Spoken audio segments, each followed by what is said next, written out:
Welcome back to Richardson Stadium here on the campus of Queen's University as we continue with Championship Sunday here on OSFL weekend. And we have a cream of the crop. We have a AAA showdown coming up here next. It's been a busy day of football. This is game 11 of 12 for the weekend. And what a matchup we've got. Cumberland has traveled well. It is a sea of blue along the near sidelines, and they've got their thunder sticks.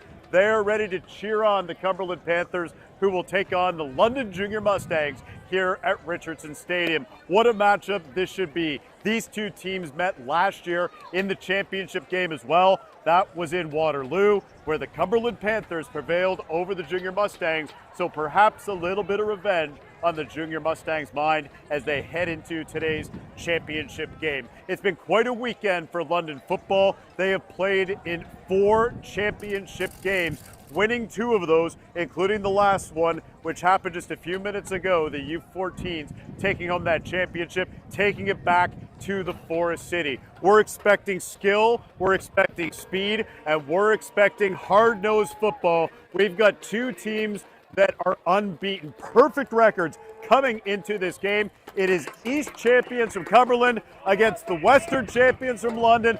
Fans starting to get fired up. What a matchup. We have about 4 minutes until kickoff as we continue one game after this. But for now, you can hear the Cumberland fans. They are cheering on their boys as we get ready for this U14 AAA Summer Cup Provincial Championship. It has been a great weekend here on 519 Sports Online, as well as TYSN Sports, as we stream these games and bring them to you live. A quick thank you to many people that have been involved in this weekend's broadcast, from Football Ontario to Area 51. These are the people that are helping us bring you these broadcasts, and now I'm squinting because the sun is back out. It's a bright sunny day. There's a little bit of a light breeze. We had some cloud and rain earlier today. That has long since moved on, setting the stage for this amazing championship game. Time now for the national anthem here from Richardson Stadium. Let's listen in as we get ready for the Panthers and the Junior Mustangs.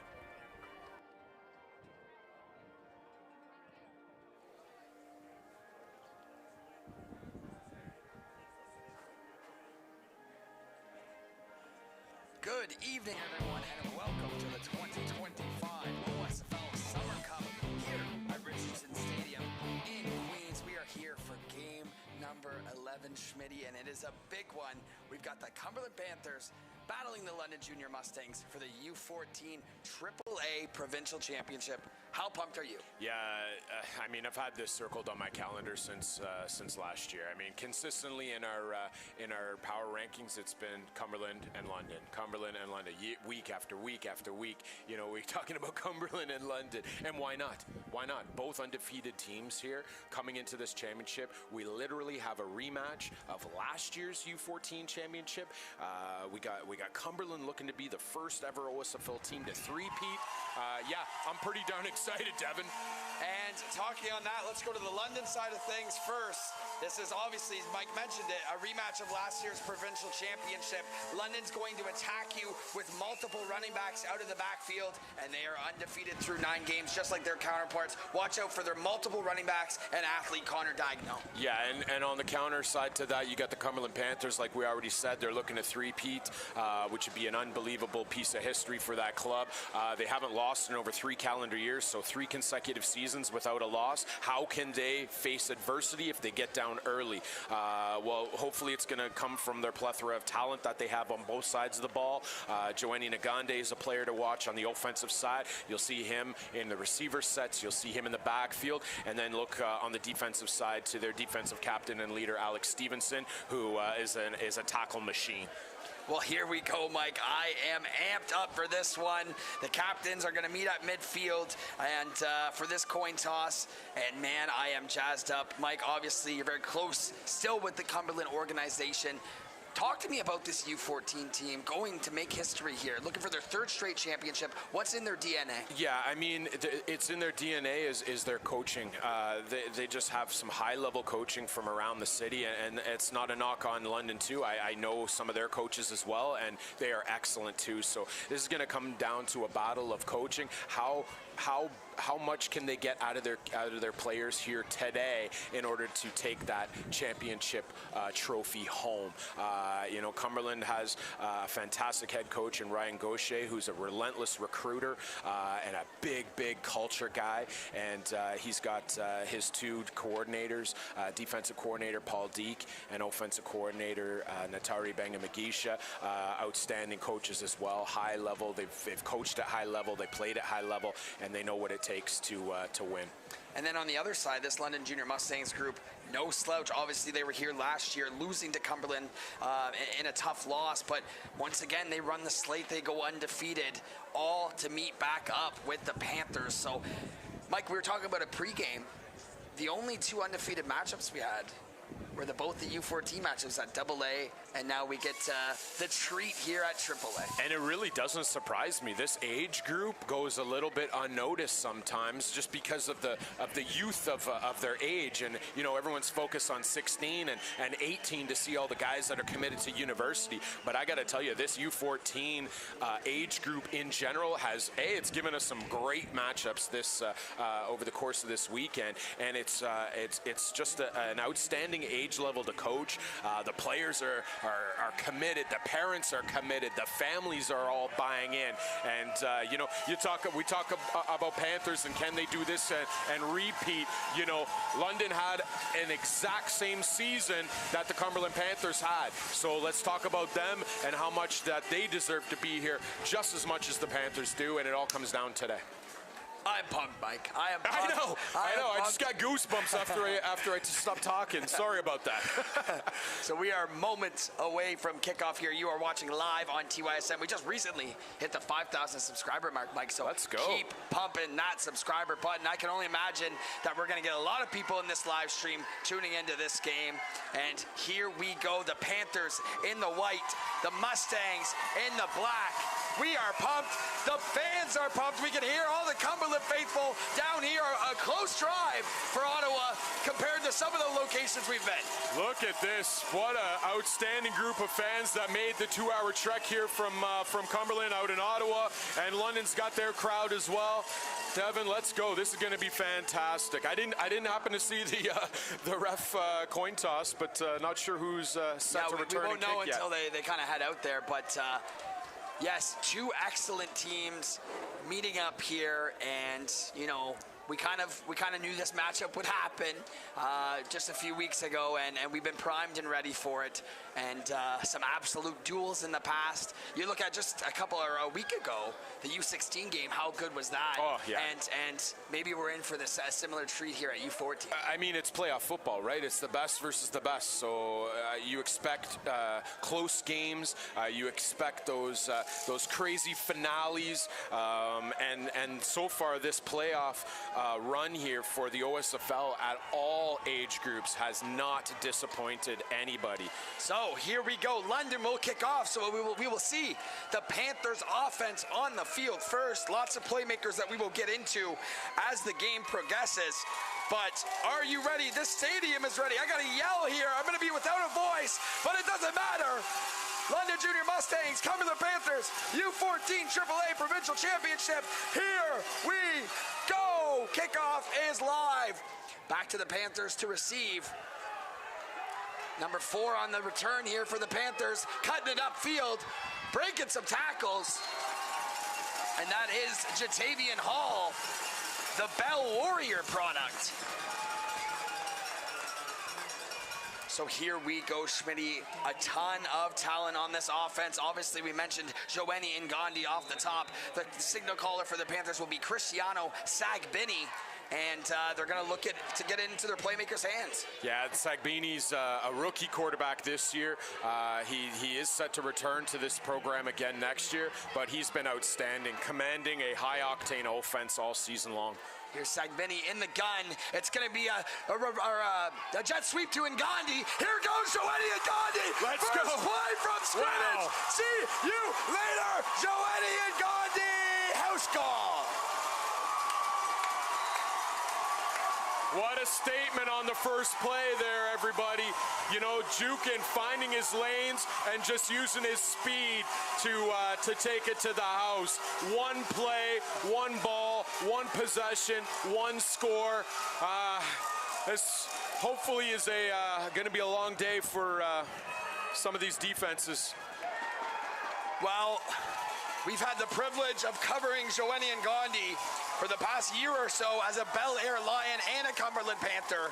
And what I will say right now, he is one of the most dynamic athletes I have ever seen at this age group, and we just seen why. Yeah, you want to make sure that, and both teams, I know London is going to give a healthy dose to Teo Maiola as well, and that's what it is. It's about putting the ball in the hands of your best players to make the best opportunities for your team to win. And so far, the Panthers have capitalized on that. Let's see if London can respond here on their next drive.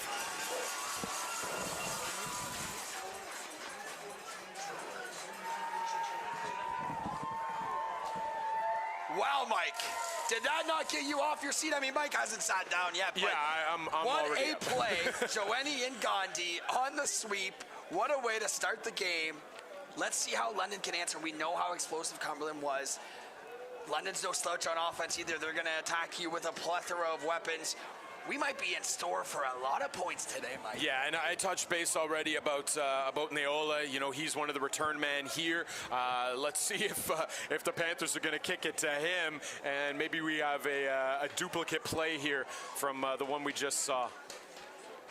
Amazing start here in Kingston, and we are just getting started. The kickoff is deep to the Mustangs. It gets by the returner. That's Isaiah Rogers-L'Esperance, one of the key players on this offense, trying to look for somewhere to go. The Panthers won't stop attacking. And here we go. Great coverage by the Panthers to get down there. Yeah, the ball was mishandled there, which allowed the coverage to come downfield real quick, and there were just no lanes to work with there. He did everything he could with what he had in front of him, but first down London. Let's see what this offense has in stock. Yes, and not the best opening field position, but it's a similar case with London. They have a lot of playmakers that they're going to get the ball to. Same thing with Cumberland. There's a lot of names to go through, and that's why they're two of the best at the U14 AAA age group. They're not relying on one or two guys. Absolutely. The quarterback for the Mustangs, I believe, is Jace Maiola, and not a good start. Yeah. False start on the left guard there, number 62, I believe. Yeah. Hey, that's okay. It's the first play. Yeah. Got some jitters going. He's psyched to play. Back it up 5 yards. Let's reset the mind and do it all over again. Yeah, it's Jackson Butler. Obviously, it's loud in here. Maybe a little bit of nerves starting this game, but here comes London again. 1st and 15 now. Jace Maiola is the quarterback. He's going to be in the pistol. Hands this off to his ball carrier. He's shot out of a cannon. Here goes the Mustangs with a stiff arm to boot. Number 7, Teo Maiola, and he might go all the way to the house. Teo Maiola to the 30, to the 20, and breaks another tackle. The junior Mustangs answer right back. So, I mean, here's the replay. We just saw Nagandi take it to the house on a 90-yard run, and we just saw Maiola do the exact same thing in return. We got a point-for-point drive here. Let's go. This is the hype is not disappointing us today. Two of the best offenses in the entire league, and you folks just seen why on the first 2 plays from scrimmage. Mike, we are in for a treat, and we just seen why. Yeah, Maiola's speed and vision through the hole was exciting to watch right there. He looked like he could have been stopped about 3 or 4 times, and he just made it happen. That was electrifying run by him. Lining up for the extra point to tie this ball game up. It is up, and it is through. 7-7, we stand not even 2 minutes into the first quarter. Yeah. So, Mike, as a defensive coach, I know you're pulling your hair out right now, but how do you stop? What are you tasked with to stop these two high-profile, high-octane offenses? Yeah, I mean, if we're going to see Mayola even more, like I suspect we would, I mean, we got to defense has got to come in controlled blitzes if they are blitzing. Make sure that you're not over pursuing off the edge with your end guys. Your coverage has to be spot on too, because they run a spread formation, and you know, just those lanes. We got to make sure, we got to instruct our D linemen to take away those gaps, control those gaps. Last thing we want is to create running lanes for a dynamic running back like this. See head coach Ryan Gaucher on the sideline there, and yeah, calming his guys down.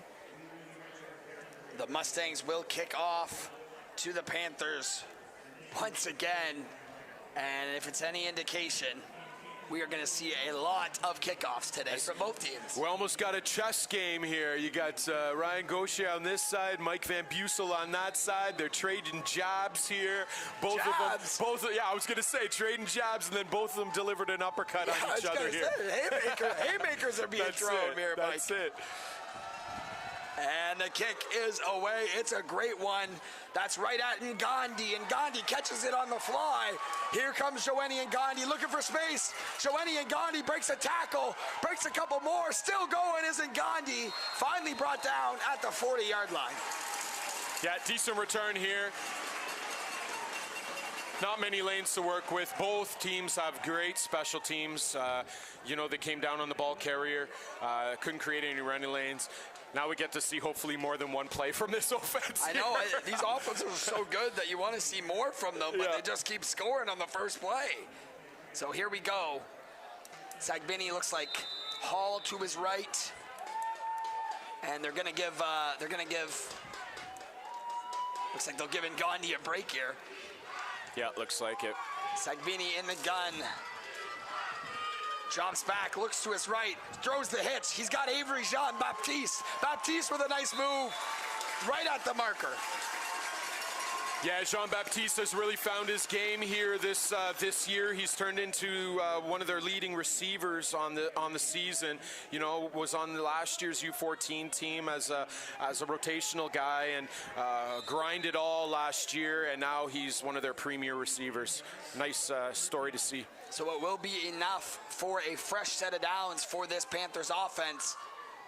And once again, Sagbini setting up the screen to Jean-Baptiste. The Mustangs are all over it, led by number 30, Trent Jones.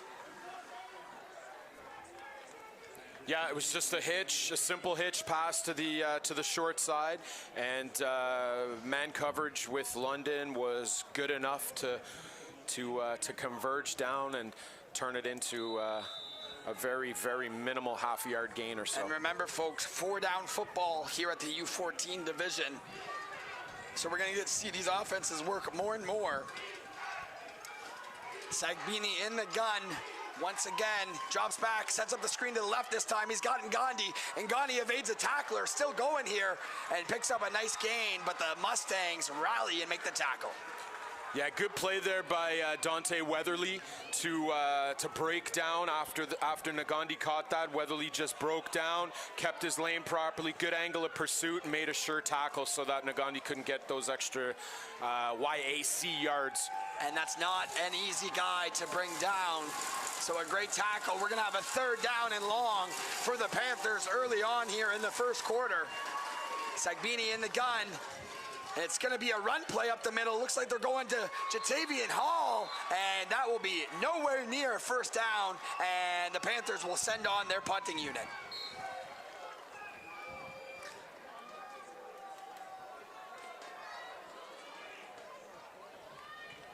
So we saw our first offensive series from the Panthers as opposed to play.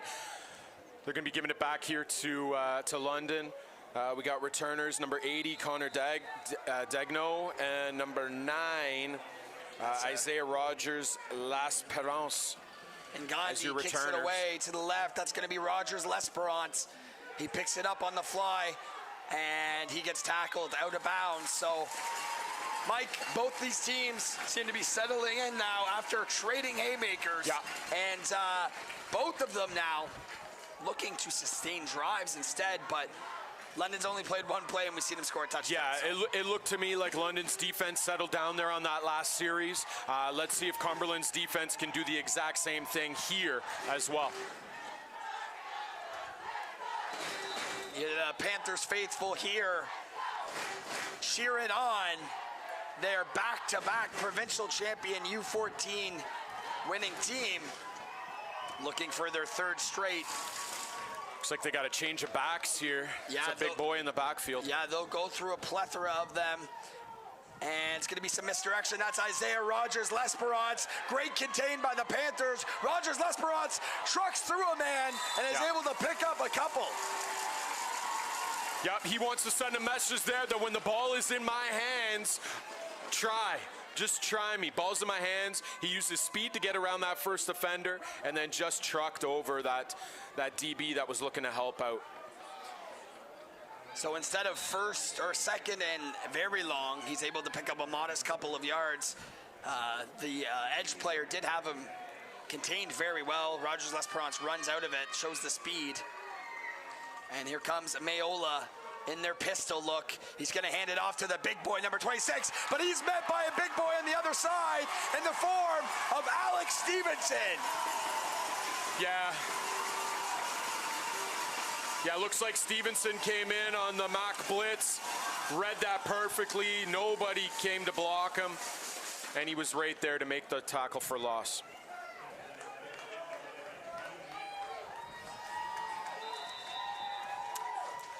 So third down and long, both these teams have traded third down and longs. And the Mustangs. Looks like we got the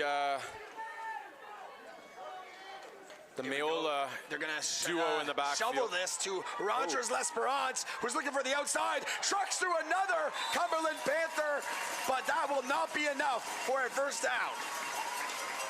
Yeah, a little trickery, a little misdirection there on some RPOs, and it seems to me like London wants to get to the outside. Every inside design run has gone to the outside, and with a man or two to beat, those can be very dangerous. Panthers have to look at that and make sure that they're keeping their outside leverage and of course, contain at the same time. So we've seen the exact same thing from both these teams. They both score on the first play, and then they both get to a fourth down and will punt this away. So trading blows. Trading blows. Series by series. Dagno will be the punter. You've got, looks like Jatavian Hall and Joanie Ngandi as the returners for the Panthers. Dagno gets it away. That's going to be right at Jatavian Hall. He's going to let it why'd he let it bounce, kid? And he's going to pick it up here. Looking for some room, trying to reverse fields. London all over him. The cavalry comes through. A great play there by Isaac Escobar. Yeah, Hall didn't do himself any favors there by not catching that ball by letting it bounce. It seemed like it bounced just inside his own little 1 yard halo, so I'm not sure why he did that. And once you do that and it takes a bad bounce, then of course the coverage team engages that much further. Folks, TYSN Trivia is upon us here in the fall. Make sure you scan that QR code if you know NFL trivia and you want to win some cash. We're doing it every Monday night of the NFL football season. But here we go. Panthers back on offense. Sagbini in the gun. He's going to drop back, look to his right. He's got one-on-one coverage. It's Jean-Baptiste, but it's knocked away beautifully by Mason Reed of the Mustangs.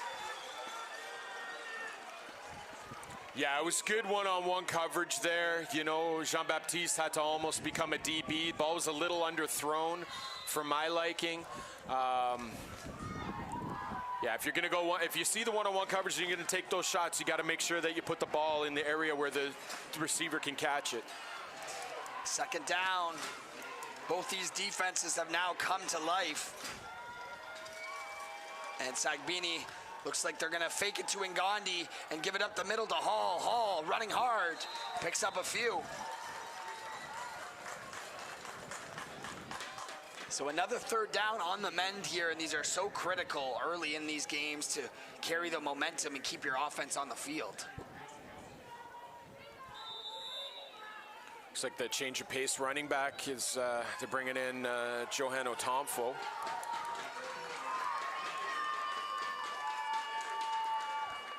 Sagbini with a Tonfo to his right. They're going to fake it to him and give it up the middle to the slot back who's running very hard. That's number 13, Gabriel Rose.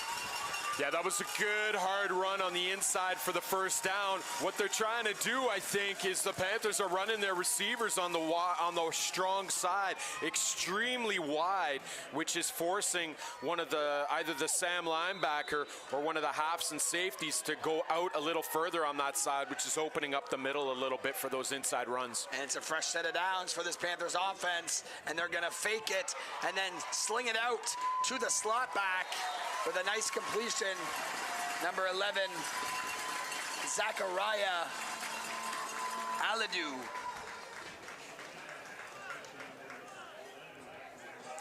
Yeah, Aladu just ran a nice little inside route, just enough to pick up a quick 10 yards. It was a good play, good pass and catch.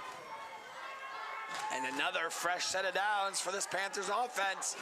Sagbini, this time he's going to hand it off to a Tonfo, but there's a herd of Mustangs there, led by big number 95. That's going to be Jackson Hugh. Yeah, not much to run there. Those big D linemen, they just closed that gap and converged on the ball carrier, made a sure tackle, and Johan just had nowhere to go. Nowhere to go for a Tonfo, and second down and 10. Sagbini showed no commands, and it looks like we're going to have a timeout on the Panther side of things. Timeout, Panthers. Yeah, 2 minutes to go in this first quarter, and emotions were high at the start. It seems like everyone else has settled in now, Mike. It looks like it. I can see, the fans have settled a bit. The bench seems to settle a bit. I know the coaches maybe want to take this time out, talk to the guys. It is a crucial third down play here for the Panthers. So nothing wrong with that timeout to calm everybody down. Maybe get a quick sip of water. It still is very, very humid out here today. And now it's just a football game. Two really good football teams going at it. They got that out of the way. Just a reminder, everyone, scan that QR code. We are just a few hours away from the Gridiron Gold Mega Raffle draw. And somebody's going home with, well, right now it would be 57 grand. That's going to get higher. At least over $60,000 to the winner later tonight. I'm confident in saying that. What a big push, for that this weekend. I think when we started here on Friday, it was only down to the winner takes home 20 grand or so, 25 grand. Always is a big push for the Summer Cup. Here's Sagbini rolling to his left, uncorks one, wide open receiver, and he's got him on the money. What a catch by Avery Jean-Baptiste. What a throw from Sagbini. Yeah, Sagbini just rolled out to his, I'll say, wrong side. And he just was able to find the receiver who split the coverage. It looked like they might have been playing man zone, half man, half zone. And the first line of defense, he was able to get behind them and make a great catch. They're going hurry up here, Mike. Yep. They're going to hand the ball off to Atonfo. Atonfo breaking tackles. Here goes Johan Atonfo. And another first down for Cumberland. Now you see their offense and how many weapons they can attack you with. Yeah, Tonfo is a nice, elusive, very, very quick back. And once he finds his hole to go, he hits it, and he hits it hard. A little bit of a personnel change as Gabriel Rose has to hustle off the field. Fresh set of downs for Cumberland. They're driving on this possession, and they're going to fake it and give it to Ngandi. And Ngandi looking for some room, spins out a man in the backfield, jukes another one out, delivers a stiff arm, and Ngandi's looking for the edge.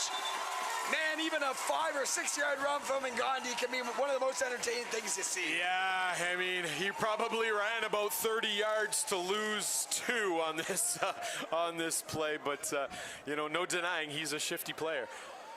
Second down and long now for this Panthers offense. Sagbini drops back looking for the screen to Jean-Baptiste. Jean-Baptiste catches it, breaks a tackle. Here goes Avery Jean-Baptiste, and he will pick up a first down. Yeah, what a play. Great play call to recognize the hitch.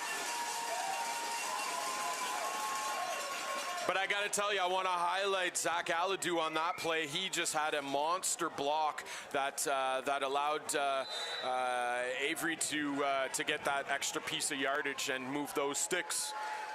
Move those sticks. That's all the Panthers have been doing on this drive. 50 seconds left. And this time they're going to go to Gabriel Rose. The C's part. Gabriel Rose reaches for the end zone. He got it. Touchdown, Panthers.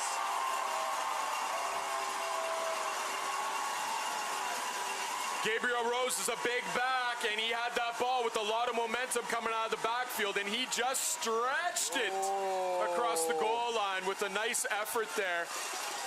A veteran move. Yeah, it looked darn close on that replay, but we'll give the benefit of the doubt to the referee who was standing right there and was able to see the call probably a heck of a lot better than we could. So the Panthers strike again. Awaiting the extra point, looking to go up by 7. It is up, it is good. The Panthers take a touchdown lead. 40 seconds to go in this first quarter. Two of the most talented U14 football teams you will ever see trading blows early on in this one. Yeah, two of the most talented U14 programs over the past 3 years, really. You know, they've both been having outstanding seasons, and they both get deep in the playoffs consistently every single year. I mean, that's become quite the norm at London, and very evident this particular season, having represented a team at every championship level that they could, which is, correct me if I'm wrong, our first in the OSFL. I think it has to be, Mike. U10, U12, U14, U16, and U18. Yeah. Not only that, 2 teams at U14, and I want to say 2 teams at U12 as well. So, wow. Impressive. Very impressive organization. For the Mustangs. Yeah. And then you look on the other side, obviously this team, the Cumberland Panthers, looking to become the first OSFL era team to ever reach a 3-peat. So, I mean, yeah, 2 pretty good football cultures, 2 pretty good football organizations, and we have the pleasure of watching them right now. It's not disappointing, that's for sure. And the kick is away. Mustangs to receive. Oh, it kind of slows up on the returner for the Mustangs. Kieran McCready will be the one on that return. So the difference is between these 2 offenses so far, we have not seen London throw away pass yet. Yep. We see Cumberland really mix it in and do some passes, some long passes, some bubble screens. Let's see if London can replicate that style or if they just keep it on the ground. Yeah, that last Cumberland drive took a bit off the clock. You know, this is really only London's second drive, so let's see if they can mix it up here a little bit and test this Panthers defense. Well, it's their 3rd drive, Mike. You forgot about their first play touchdown. Well, of course, yes. Mayola gives it to Mayola, and Mayola goes through the middle and is finally stopped by a herd of Panthers. All right, Mike, we are 1 play away from reaching the second quarter of this game. Do we know if these Mayola boys, are they brothers? I believe they're cousins. Cousins? Yeah, okay. But they're definitely related for sure. See the Mustangs faithful on the other side, putting up their umbrella. Very smart move. Something that we should have done a long time ago, but I digress. Last play of the first quarter. Mayola gives it, fakes it, tries to get outside. Here come the Panthers, and he is sacked. Looks like number 23 on that one. That's going to be Jeremiah Buana. Yeah, when the quarterback dropped back to pass and he was looking, he kind of turned his back right there and couldn't see the vision, his vision down the field on that, I guess, a play action, modified play action, and that probably contributed a little bit to that sack there. And that'll be the end of the first quarter, and it was as entertaining as it was hyped up to be. And I go back to that play there, Mike, because like I said, I wanted to see if London had some passes in them, because I remember watching this game last year. They were very run-oriented. They try a pass there. Maybe looked a little bit awkward, and he gets sacked. Yeah, they can. I'm sure they can pass, you know, and you know what sets up the pass game? There's a very strong run game. That's right. So if they can get that run game going, then that pass game is just going to become that much more successful going Folks, forward. hit that QR code on your screen right now. Join us for TYSN NFL Trivia every Monday night during the NFL season. And another reminder, go get your Gridiron Gold Mega Raffle tickets. We are 3 hours away. We just hit the $115,000 mark as we await London's third down and long play. Mayola in the shotgun. Oh, you got 3 receivers that just passed the line. Number 18 was almost at the logo, Mike. Yeah, there must have been a miscommunication on the snap count there. And Devin, it looks like we were corrected on the chat. We were correct. Someone in the chat wrote that Mustangs do have a U12 and a U10 also. So they got 2 U12 teams and 2 U10 teams. Yeah. So yeah. Where do they, like when they're born in London, do they just say, okay, you're playing football or what? They have the helmet ready for you. Yeah, exactly. Third and long. Mayola gives it on the jet sweep, and here come the Panthers, led by none other than Mr. Alex Stevenson. Talk about this kid for a minute here, Mike. Yeah, you got the edge was set really nicely, and he didn't have much to work with there, and the great backside pursuit as well, and just too many defenders for Mayola to get rid of there. Must be cool, though, for the Mayolas, whether they're cousins or brothers, whatever it is, to be playing in this championship game man, together. what a special time. Especially as 2 key players, one of them a lead tailback, one of them as a quarterback. So definitely, shout out to the Mayola fan. Absolutely. You know, football, you said it, and we've said it before, it's the ultimate team sport. So hold on, Mike, we have a punt here. That, I don't know if that was a setup fake, but the Panthers get in there, and they're going to be... we got to check this replay here. What happened in the red there? zone. Just a little low snap. No, it wasn't. Watch this. I don't know if this was designed or... Yeah, I mean, the snap was a little off center, and he certainly had time to kick that, but maybe he thought he was under too much distress and couldn't do it. Big opportunity here for the Panthers, deep in their zone. If that wasn't planned, Gagnon must be kicking himself for not getting that away, because look where the Panthers are set up. Yeah, I don't think that was planned. I don't think that was planned. So I mean, not too many coaches are going to run a fake punt on their own 10-yard line, you know?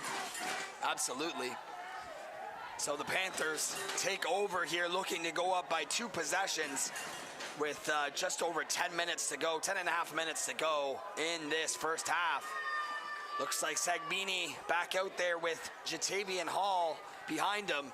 Sagbini fakes it to Hall, rolls out to his left. Sagbini looking to unload it to the pylon. Oh, through the hands. He had 3 receivers open there, and he overthrew the deepest one. Not sure I liked his choice there. He had 2 guys right at the goal line, wide open, as you can kind of see in the bottom of the screen, and he went to that deep receiver. Well, he was wide open too. Yeah, I think the DBs bit on that play action, because it was very slow developing play action there. Oh, big time. Second down here, Sagbini. This time they're going to keep it on the ground to Jadavian Hall, and that big front 7 of the Mustangs is able to corral him. You know, often at U14 you see the Panthers really kind of giant over the defensive line. London's got some beef over there as well, so that's a good matchup to watch, that offensive line versus that defensive line. I couldn't agree more. And I just taking a quick look out there, I think London's defensive line might be a bit bigger. They might be a bit bigger. Third down and about 9 to go for this offense. They're going to fake it to Ngandi, throw it out to the right to Jean-Baptiste. Nice tackle out there by number 2. Mason Reed. Yeah, just a great sure tackle to ensure he doesn't get any more yards than he used to. And, you know, that's not much of a pickup, probably about 2 or 3 yard pickup there. Great DB play by Reed. And it looks like the Panthers are going to send out the kicking unit about 4th and 3 or 4. So they're going to try and take their guaranteed points here. I think you might be mistaken, my friend. Oh, looks like they're sending out their beef package. Looks like it's a short yardage beef package. Yes. Okay, Sagbini. They're going to fake the counter again. Looking for the big boy. The big boy's wide open. He finally sees him. There you go. Isaac Landon on the touchdown.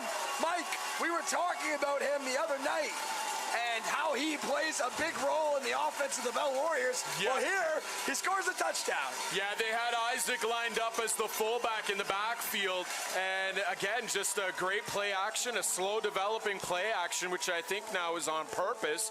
And Landon was able to sneak out into the backfield, get wide open there for the touchdown. Great play.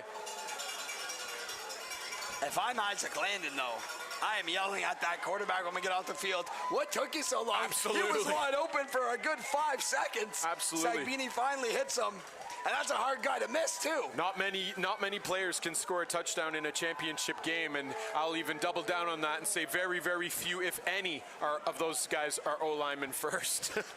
Well, like we were chatting about, though, Mike, in his fall ball days. What's the call? It looks there like they are taking that penalty away and calling that an illegal formation. They're taking the touchdown away? Yes, they are. Yes, they are. The second it happened, it looked like the London bench was going wild for a call that they didn't get, and now they're calling a... Now they're calling it procedure, but I guess procedure after the fact is definitely an illegal formation. Coach Ryan Gaucher halfway across the field, just looking for an explanation as to what happened. I'm not sure if Landon had to report in. Yeah, that could be it.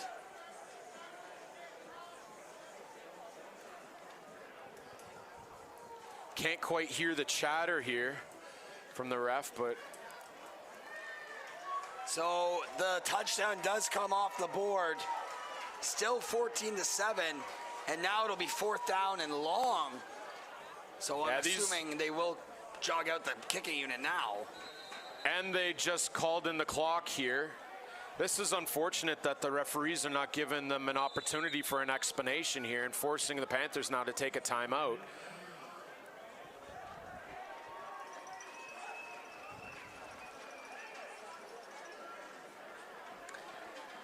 All right, so touchdown off the board. And both teams will take a break here and await this 4th down play. That was extremely confusing. I don't know what they did wrong, but I guess you just got to suck it up and play harder. Looks like the referees are coming over to Coach Ryan Gaucher, and they're going to give him hopefully an explanation that makes sense to them so they can adjust. But London catching a break here, Devin. Yeah, well, I got excited. I love a big man touchdown. Yeah, now I got to take that excitement back. Yeah, me too. But yeah, just under 9 minutes to go in this one. A great first half so far. 14-7 in favor of the defending champion Panthers. Yeah, I think what's going to happen here is they're going to tell Coach Gaucher that that Landon didn't report in due to his 77 ineligible number. Yep. I guess, you know, I call that the Detroit line rule there. Yeah, I mean, I've seen that formation before from several teams. I can't confirm whether every single team reports, but I don't know. The famous We'll call it a mystery on that one and see what they can do. Dan Skipper rule. Yeah. If you watch any NFL, you remember the Detroit Lion game, Dan Skipper. But here we go. Yeah, I feel like that number and reporting rule is a little bit outdated in our game in general, considering, you know, lots of players wear different numbers all the time, with receivers wearing untraditional, you know, numbers over these past few years. So back to the action, Devin. 4th down, and they are still going for it here. 4th down and 10. Sagbini, and another flag on the field here.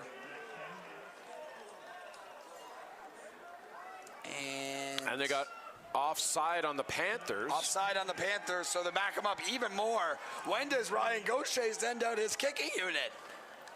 Yeah, usually offside call like that on the Panthers usually means a receiver is lined up offside when the ball is snapped, as opposed to procedure when they move before the ball is snapped. And they're going to keep the offense out on the field here. for a 4th and 15.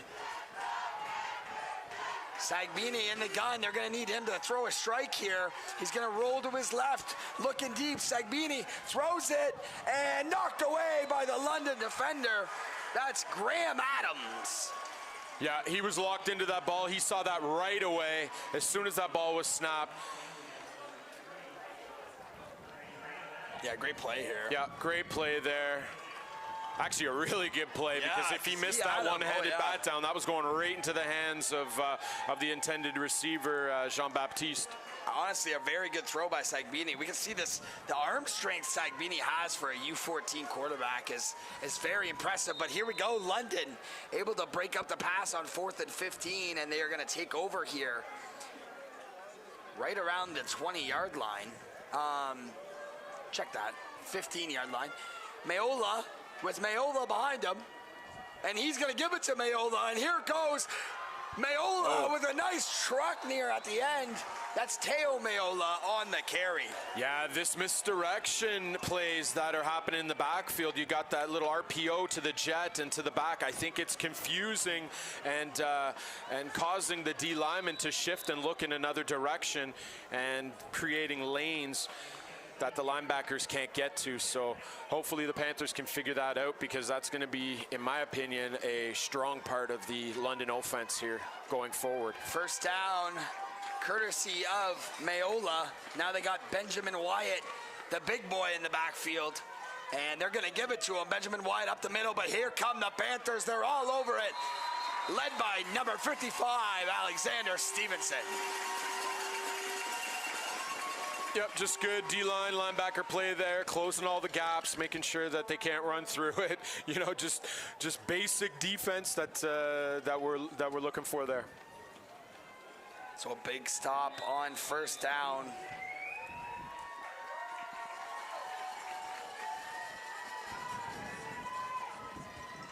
And we'll see what the Mustangs dial up here.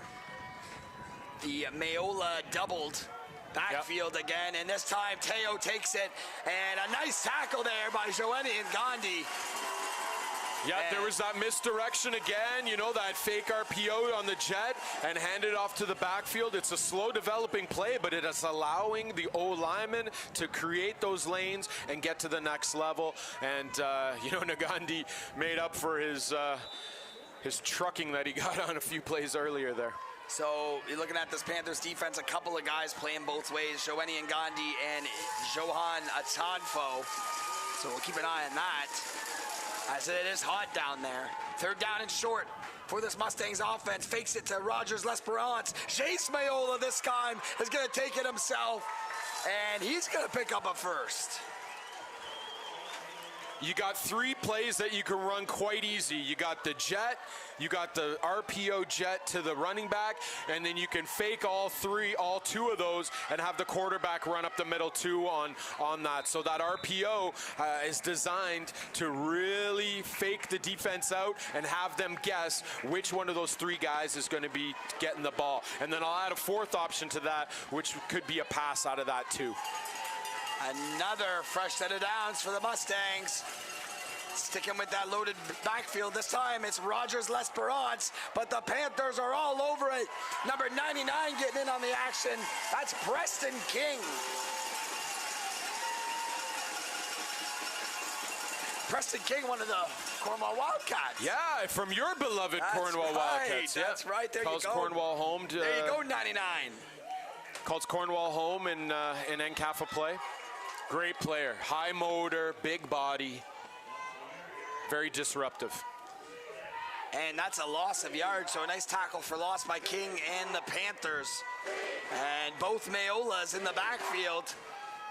He fakes it, and Jace is going to take this one on his own, and he's going to get right to the marker. That'll be enough for a Mustang first down. Yeah, Panthers are really struggling with this RPO here.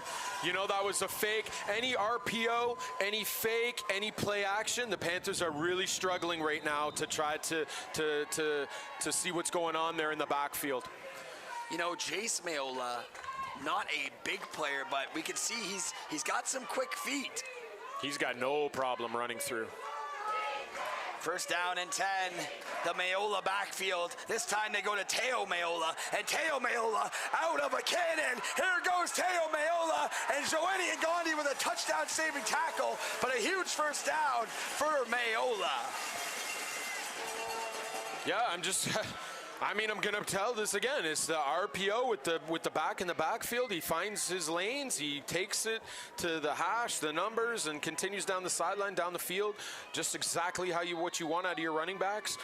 These Panthers better get locked in for this because they're gonna get a heavy dose of this for the rest of this game. I think we need to remove the P out of that RPO. I think it's an RO for this Mustangs offense. A bunch of run options. That's true. And it's the big boy out of the backfield this time, met by Alex Stevenson and a bunch of Panthers.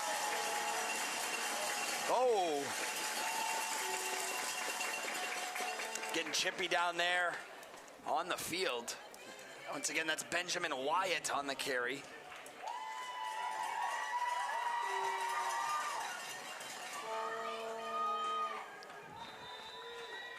And second down.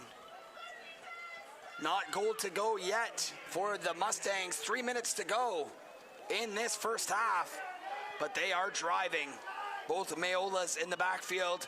Fakes it to Rogers L'Esperance, and a big hit by Alexander Stevenson. Yeah, Stevenson's is hyped up. You know, looks like he read that right. Waited, was patient. Big hit. Good linebacker play by him there on that play. So third down. Let's call it 8 to go. About 8 to go and another 3 for a touchdown.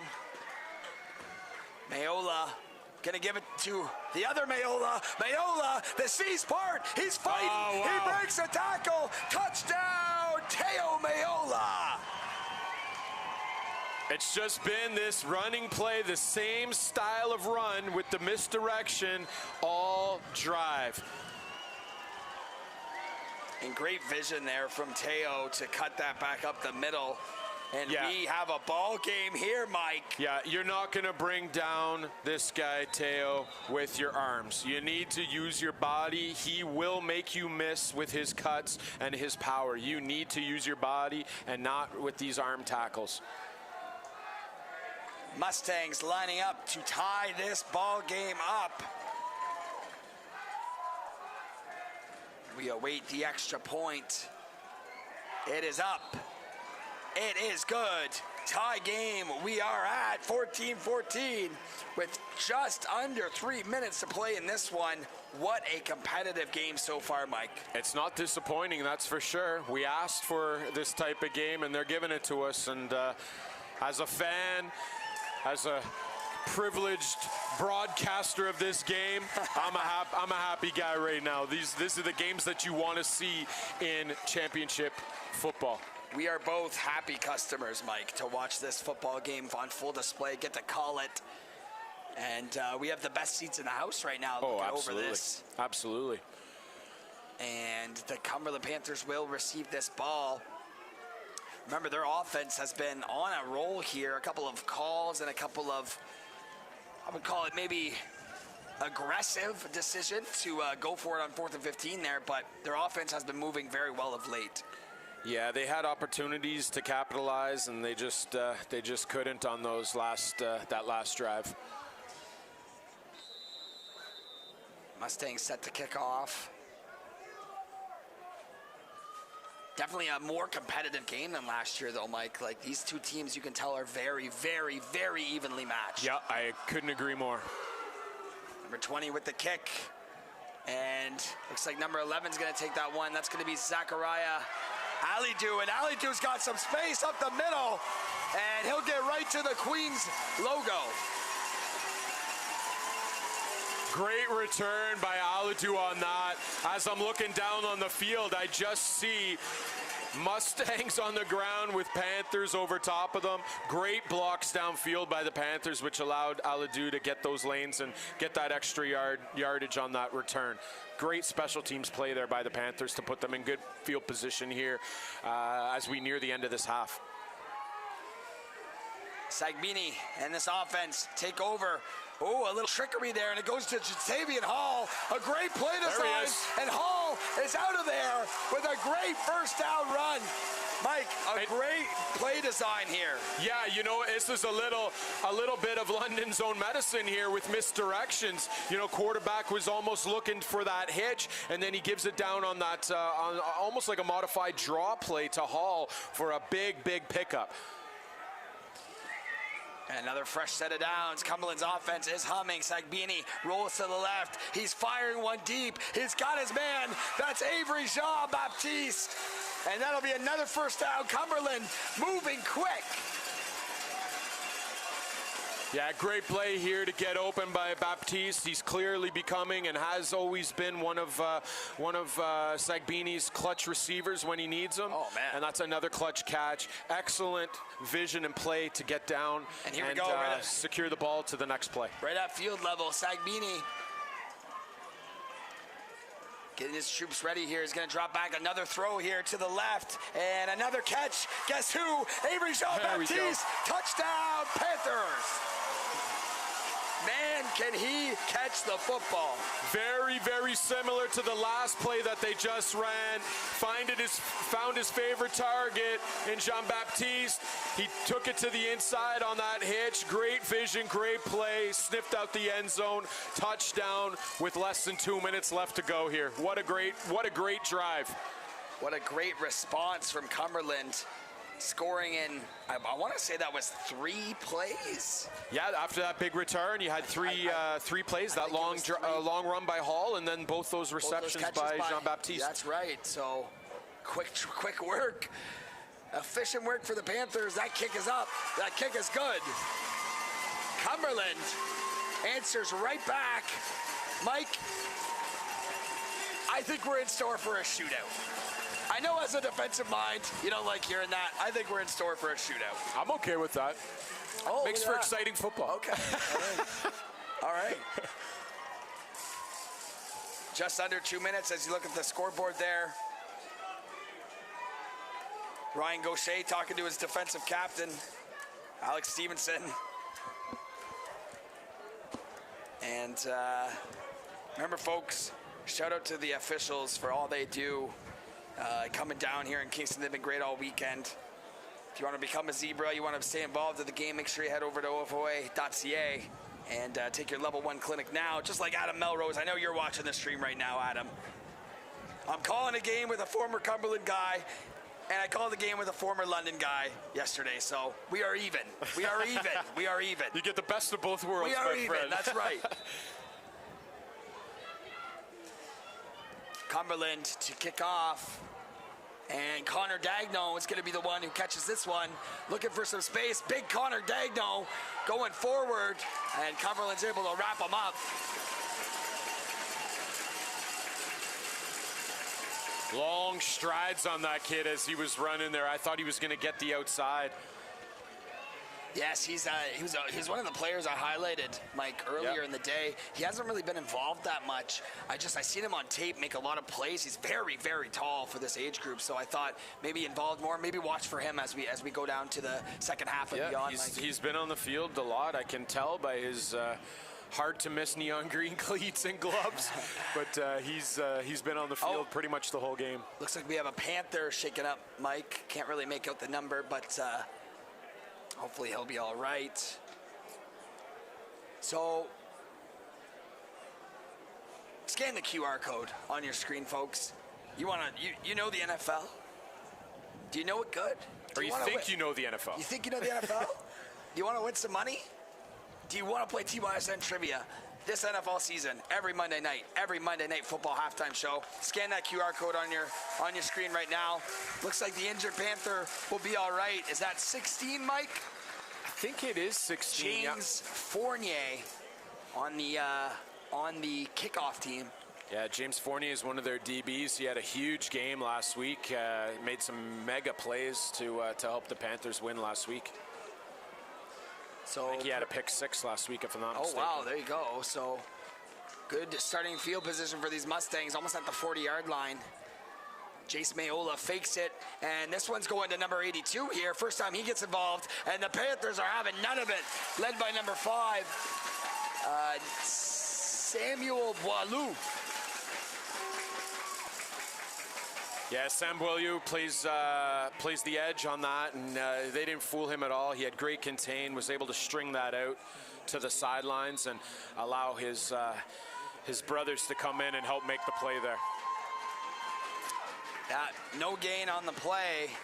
$1:30 on the clock in this first half.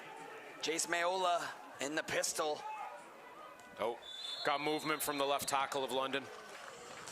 Yep, moving early again there. Seen a couple of those for London on the offensive line. You know, London's style of offense is all about timing, and one half a second early, half a second too late, it really does mess with that RPO style of offense that London is running today. So the Mustangs back up. Now we're looking at a second and pretty long for this group. Mayola fakes it, rolls to his right, looking to throw this one. It is a wobbly pass. Very, very dangerous throw. Yeah, good recognition there by Panthers linebacker 65, Martin Lamour. He was in space, tried to get it at his highest point like we teach all linebackers and DBs. But he was under quite a bit of pressure. Yeah. Well, hard for him to see. I mean, he's got a massive offensive line. Mayola is not a very big quarterback either. Yep, for sure. Look at the size difference, Mike, his offensive line and him. It's tough. There's a significant difference. 3rd and forever for the junior Mustangs. He's going to hand it off to Teo Mayola. Mayola looking to get going, but he will be stopped in his tracks. A big stop for this Panthers defense. You know, Panthers have been playing this 30 front, this 3-man front, and it really is starting to show on the line. They don't have enough bodies on the line, and when London is pulling these guards and tackles from the backside, it's causing some really good blocking schemes here and lanes for the running back. I wonder if Panthers are going to make any adjustments to that on their line. 4th and long. London sends out their punting unit. Just under a minute to play in this first half. And Dagno's their punter. Yeah, Dagno is their punter. Oh, we got timeout London. Timeout London to talk it over. I would be shocked if they go for it at this stage of the game and where they are at the field, but just talk things over maybe. Look at the yeah, look at the distance there. The Panther returners were really, really deep. I saw Coach as he called that timeout, he told his punter, come here right away, and it was directed at the punter. I think he might have saw something that his punter didn't see, and he's relaying that to his players right now. So Coach Mike Van Bussel on the field with his special teams here. Let's see what he saw and what London's going to do to try to exploit it. Oh, we'll see if anything is on the mend here, but Panther returners are very, very deep. Yeah, they are very deep. Dagno takes the snap, and he will punt it away. It's not even close to the returners. No, but he told them to go get the ball. There might be some onside players here. Yep.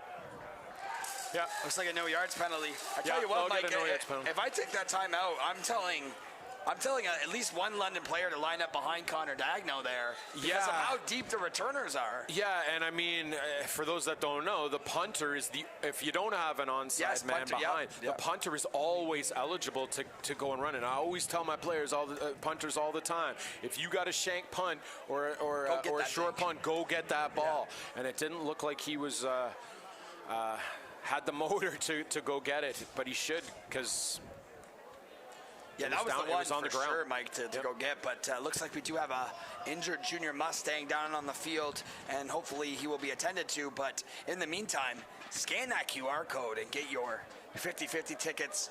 I'm going to check right now, actually, Mike. What is that? Just over $115,000. 3 hours left to get your tickets. We will announce the winner tonight. We have Football Ontario CEO Aaron Giesler coming up here to do the draw. We will have the winning numbers. Good luck to you all. Get those tickets. 62 from the Mustangs. That is Jackson Butler. He's a starting offensive lineman, Mike. We said his name earlier, so that could be a big loss if he's not able to work through that. Yeah, you definitely don't want to be losing your big boys up front to any injury, so hopefully he'll be all right and make a comeback soon. All right, 40 seconds on the clock for the Panthers. Can they get something rolling here? Just before half to go up 2 scores. Sagbini in the empty. He's going to drop back. Survey. He's taking the big shot to Ngandi. Ngandi comes back for it. And incomplete. There was quite a bit of contact there. It pulled him down to the ground. Yeah, definitely some contact there. But no call on the play, letting them play downfield a little bit. Ngandi in double coverage. Yeah, I'm not sure Sangbini needed to take a shot to that receiver. He had 2 guys up open under the middle. That could have picked up some big yards as well. I tell you, Mike, if I had Joanny Ngandi on my team, I'd try and throw it to him every play. Sagbini drops back, looks over the middle again. This time he's got a man and overthrows Zachariah Aladu again. Again, 2 guys wide open underneath. I'm not sure why he's taking these deep shots. There's lots of time left. He's just trying to show off that strong arm, Mike. Do that when you're up by more than a touchdown. Under 30 seconds to play here. 3rd down and 10.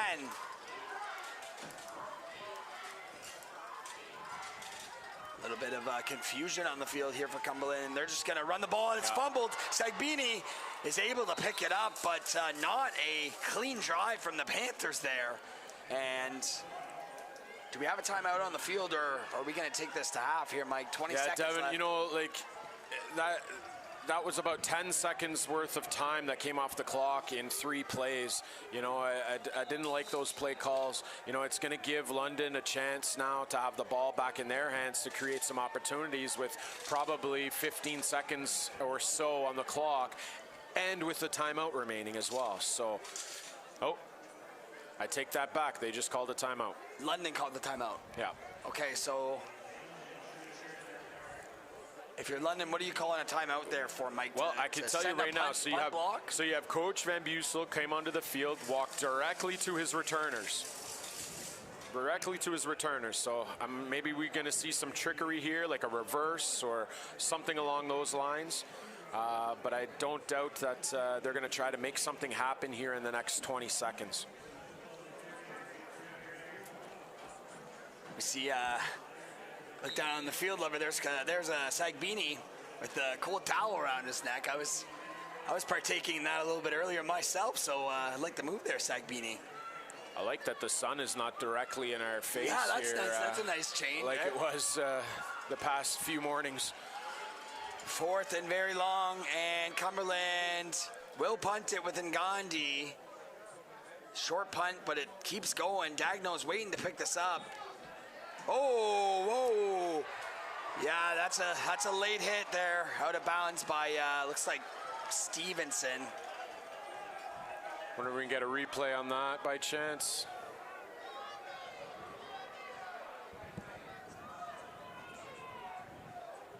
It was a little too far away for us to see, but he was bobbling the ball right on the sideline. But, yeah, I mean, the ref that was right there called it, so. Well, he was out of bounds, and Stevenson came in, took a shot. But, I mean, these teams down there, they're playing physical. Does not look like U14 football down there. That's how good the football is down there. So there's a lot of emotion on the line here. Absolutely. 13 seconds left.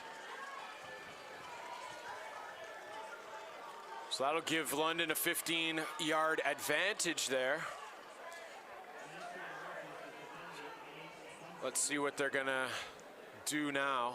If they're gonna take advantage of that clock and go for the end zone or run it out. Well, we've seen Mayola throw. Doesn't have the strongest arm in the world. So, but the misdirection, they might have something up their sleeve here. 13 seconds to go. Mayola's going to fake it, and up the middle to Teo Mayola. Yep. But it looks like they're going to be pretty content with draining this clock and getting into halftime only down 1 score. Yep, and that was a familiar play that we've seen quite a few times. That's worked for them here this game. Looks like they might have one more opportunity here. You see there down the field, they're still lining up to run some sort of play here. Mayola with Mayola behind him. And this one's going to Isaiah Rogers-Lesperance. And hold on a minute, Rogers-Lesperance has some room. But that will be the end of the half. A very, very exciting half, to say the least. Yeah, ending it on a what could have been a very big play right up the middle. That was very close. This misdirection RPO offense is really starting to wear out the Panthers defense here. Yeah, absolutely. What a great first half, Mike. Just what the doctor ordered. We needed an exciting provincial championship game just like this, and we have it. And I am excited for this second half. There's no doubt about that. Great half from the Panthers, great half from the Mustangs, and we still have 24 minutes of game action. If this first half is any indication of what we're about to see in the second, everybody better stay tuned. And do not leave. We've been shining light on the Zebras all weekend. Down at field level, we have Darren Stevenson with the white hat of this game. Take it away, Darren.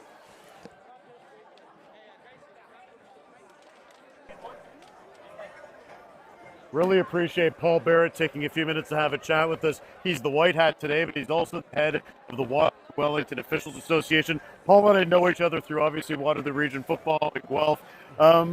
We're always looking for officials, and it's something we've talked about on the TYSN broadcast this weekend, Paul. Just give me a sense of the recruitment pieces, how you go about getting new guys to come in, and the importance of it. You know, no game, no refs, no game, Paul. Yeah, exactly. I know a lot of us are getting a little longer in the tooth, and you'll notice that in our own association. Our effort to recruit include going to local high schools and they say to the coach, "Hey, that's a good kid. Was he easy for you to work with? Could you see him to be a part of your coaching staff, or if you can't use him as a coach, please send him to us as an official."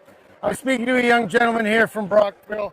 He was coming up first year doing ball. He says, "Hey, I started out and I did some touch football, and then I got to know what it was to do some tackle football." So essentially, we'll do everything we can to support a new official coming in. We'll get the training to them on field. We'll help supplement the cost for a uniform. But yeah, it's essential that we start getting people.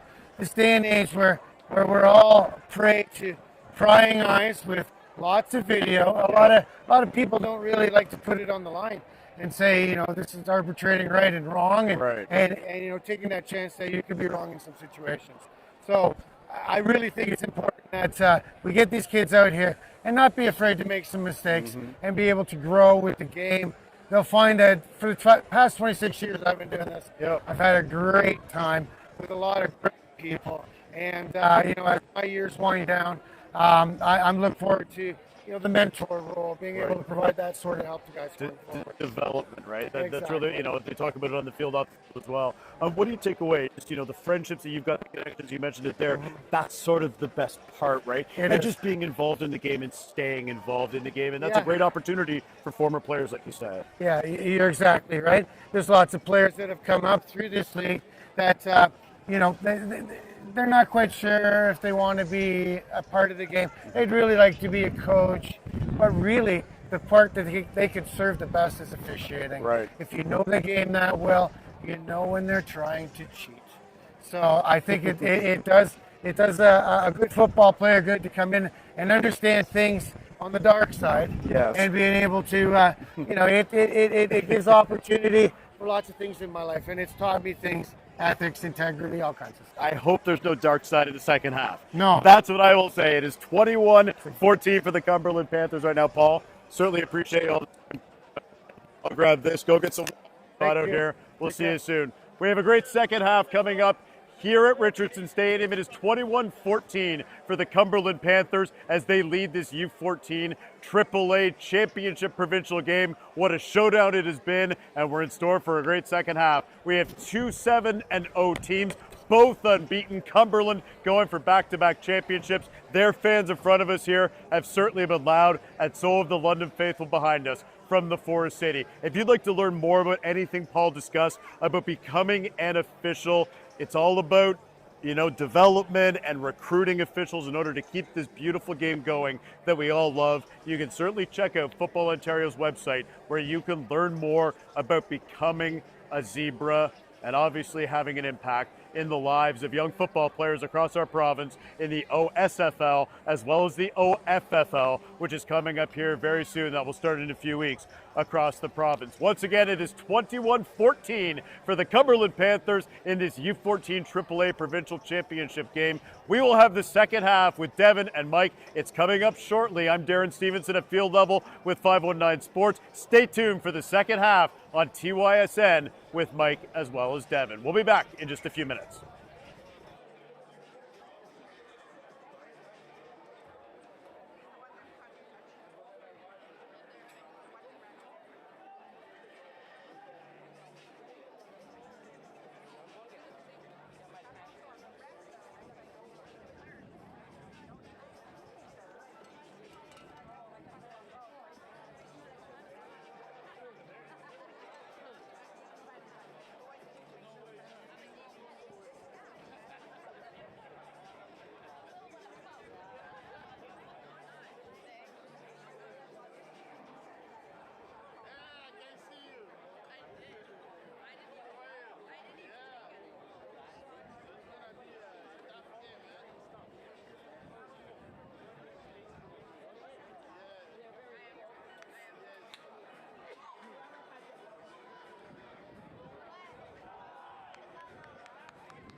welcome back to the second half of the U14 AAA Provincial Championship.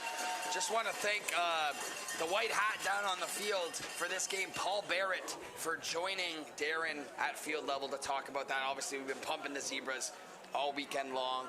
Great to have him on, and great to have him doing this game and all the officials that come down to do these games in Kingston. But Mike, let's talk a little bit about that first half while we still have some time here. What'd you see out of both sides? Yeah, I feel like London's offense was really clicking there at the end of the first half, midway through the second quarter. It's proved to be a issue for the Cumberland defense is this misdirection, this RPO, these multiple line pulls. You know, we saw a lot of guards and tackles pulling on that. So we'll see if it continues to be an issue for the Panthers or if they made any adjustments there on defense. And then with the Panthers offense getting down scoring points, I'd like to see a little less deep balls and shots down the field and a little bit more short, accurate passes with those march down the field and put the ball in the receiver's hands for them to make some plays, because there were lots of wide open receivers that were missed in lieu of throwing the ball deep.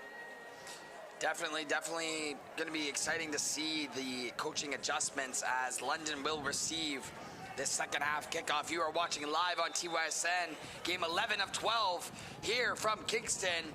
And we are underway. This one goes to Isaiah Rogers-Lesperance. He takes it. Rogers-Lesperance looking for somewhere to go, but the Panthers do a great job of getting down there on kickoff. So talk a little bit about what you'd like to see out of this Panthers defense to slow down the running game that has really gave them fits in that first half. Yeah, it looks like they switched to a 30 front, so 3 down linemen midway through the second half, and that, in my opinion, that looked like it was giving them some troubles. So we'll see if they stick to that and make some adjustments there, or if they're going to do that and rely more on those linebackers to move up and make some plays. So London will take over here across the 35-yard line. Mayola in the backfield. They're going to reset this play. Here we go again. Jace gives it to Teo, and Teo looking for some room, but Cumberland does a great job of stopping him in his tracks.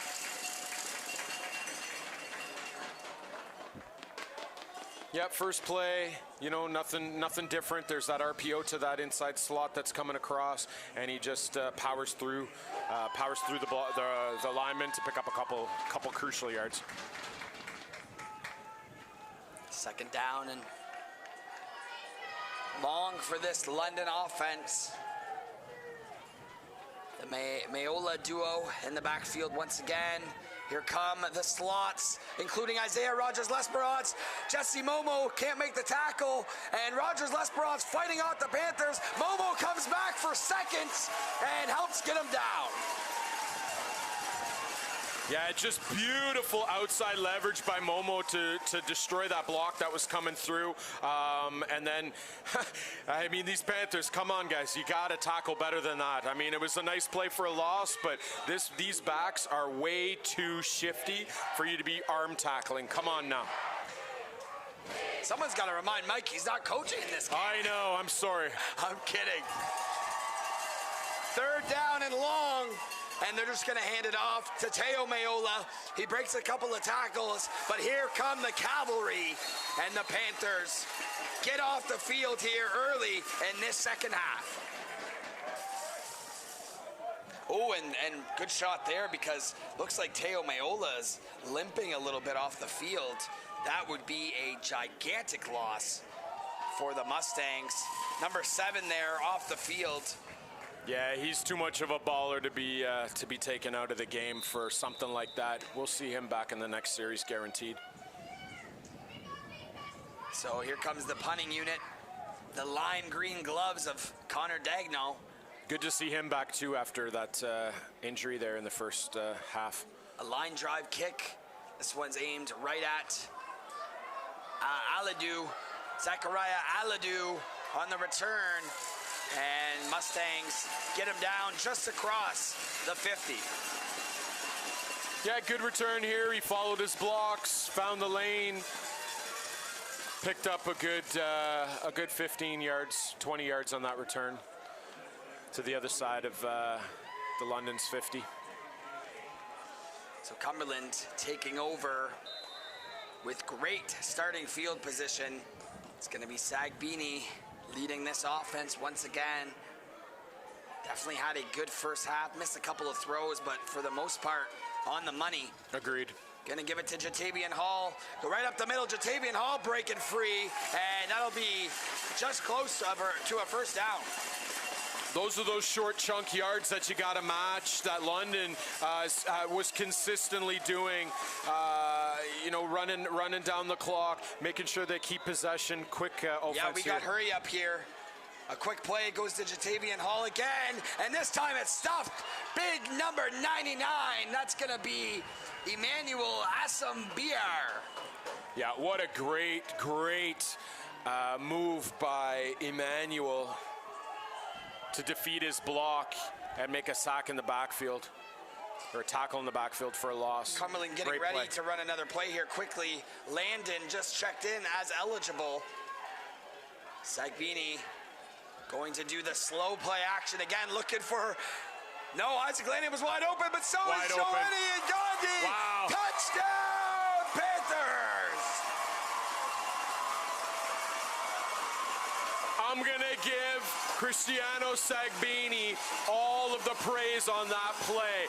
He was so patient with his play action on that, and he sold it so well that it moved all the linebackers in the D-line to that, allowed him to roll out to his left-hand side. It even froze the DBs, and that was why Joanie Nagandi was wide open for the touchdown. Outstanding execution of a play right there. Well, I think it's a lost art, Mike. A really good sell play action fake can really do a lot of damage to a defense, especially those linebackers coming up, and he sold it perfectly there.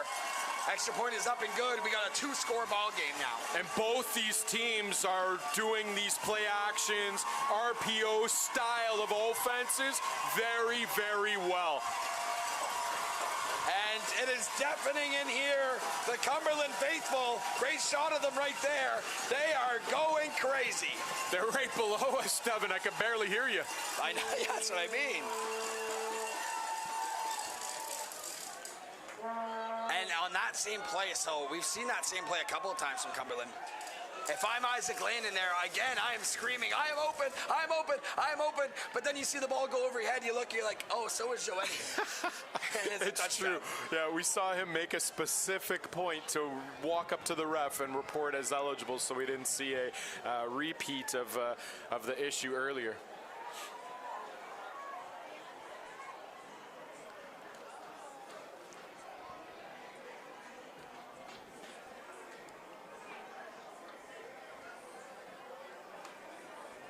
So Panthers to kick off here, 28-14. And another great drive from them. They're going to go short kick here, Mike. Yep. Aiming it right at Dagno. Dagno corrals it, looking for somewhere to go, makes a nice move, lowers his shoulder, and London will start with good field position this time. 8 minutes to go in this third quarter. Yeah, Dagno played that perfectly. Got possession of it quickly, got as many yards as he could. Great job by him.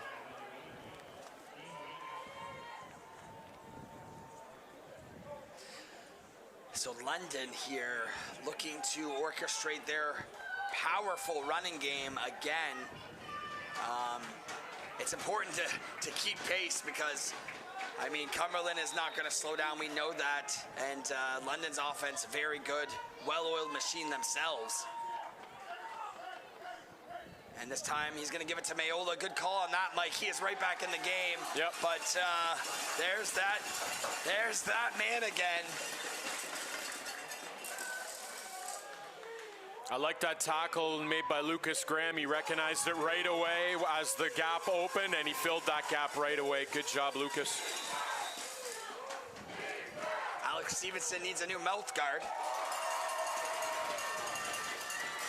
Yeah, Devin, I don't think you're going to get any of these Mayola boys out of this game. Yeah, anytime soon. Yeah, do they have any more in the weights? That's my question. Here's Chase. He's going to take this one himself. And the Panthers are all over that.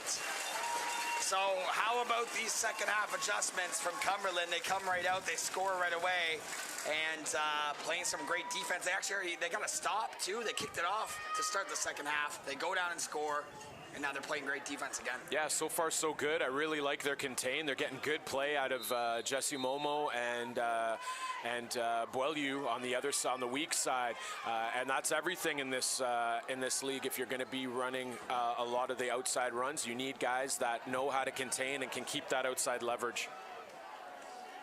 Big 3rd down and 7 for the Mustangs. Jace Mayola is going to fake it to Rogers L'Esperance. He's going to throw this one. He's got Connor Dagno. We've been waiting for him to make an impact in the past game. Here he is with a big 1st down. Yeah, such a big body. Yeah.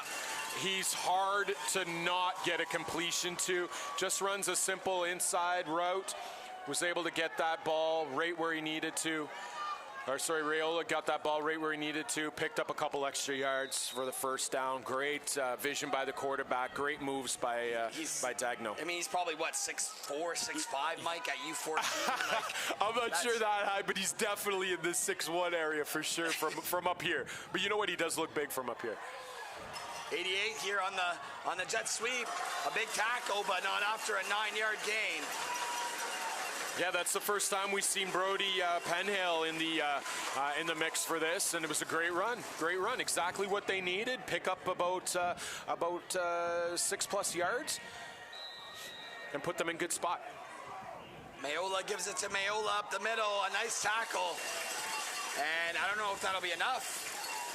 Oh yeah, they are calling that a 1st down. Yeah. That's Adam, if you were watching this, let me know how tall Connor Dagno is. Now I'm curious. Yeah, I'm a little curious I want to too. know how tall he is. If you're watching Adam from London Football TV. 1st and 10. 5 minutes to go. Mayola fakes it to Mayola. Looking deep for Dagno. And comes back with a nice play in the secondary. And it looks like he's shaken up after that play, actually, Mike. But take a look here, Mike, on this replay. Yeah, that's James Fournier there on the man-to-man coverage there, and he's got to shake Nagandi's. Yeah, he's got to shake Nagandi's hand on that one because he definitely broke that up. Yeah, Fournier has been taking a beating in this game. Yeah, he has. From his own players. Yeah, you know, there's a very distinct size advantage between Fournier and Dagno, that's for sure. 4:44 on the clock. Mayola's gonna give it to Mayola, and he's off to the races. Teo Mayola will punch this in. Junior Mustangs answer back. Yeah, I think Mustangs got away with a hold there on the top of your screen. Right there. But great job by Mayola to find that vision on that cutback and just uses his speed to get that score. Great job, kid. Teo Mayola answers right back for this London Junior Mustangs team. Look at this. Mike nailed it. What'd I say? He said 6'1". 6'1", okay. Yeah, so. I'm 6'1". I feel like he's looking back. All right, maybe I added a few inches. But hey, 6'1" as a 13-year-old, I mean. Just let me say he's 6'6", all right? I mean, I'm trying to add a little bit of production value here. All right, 6'1". He's 6'8", all right, everybody? That's fair. That's fair. He does from up here. He looks like a monster from where I'm standing. I'm sorry. For sure. So a huge drive there from the Mustangs. Yeah, big drive that they needed to get those points back and close the gap here. Now we're just a touchdown away, and lots and lots and lots of time to play this game here. Yeah, a big answer back from the Junior Mustangs, and we have a highly contested battle here, Mike. Yep. Man, this is some of the most entertaining football we've seen all weekend, right here, right now. You know, I'm still questioning why the Panthers remain in that 30 front. I mean, you're getting linemen that are able to get to the next level and take out one of those 5 linebackers, and it's really showing.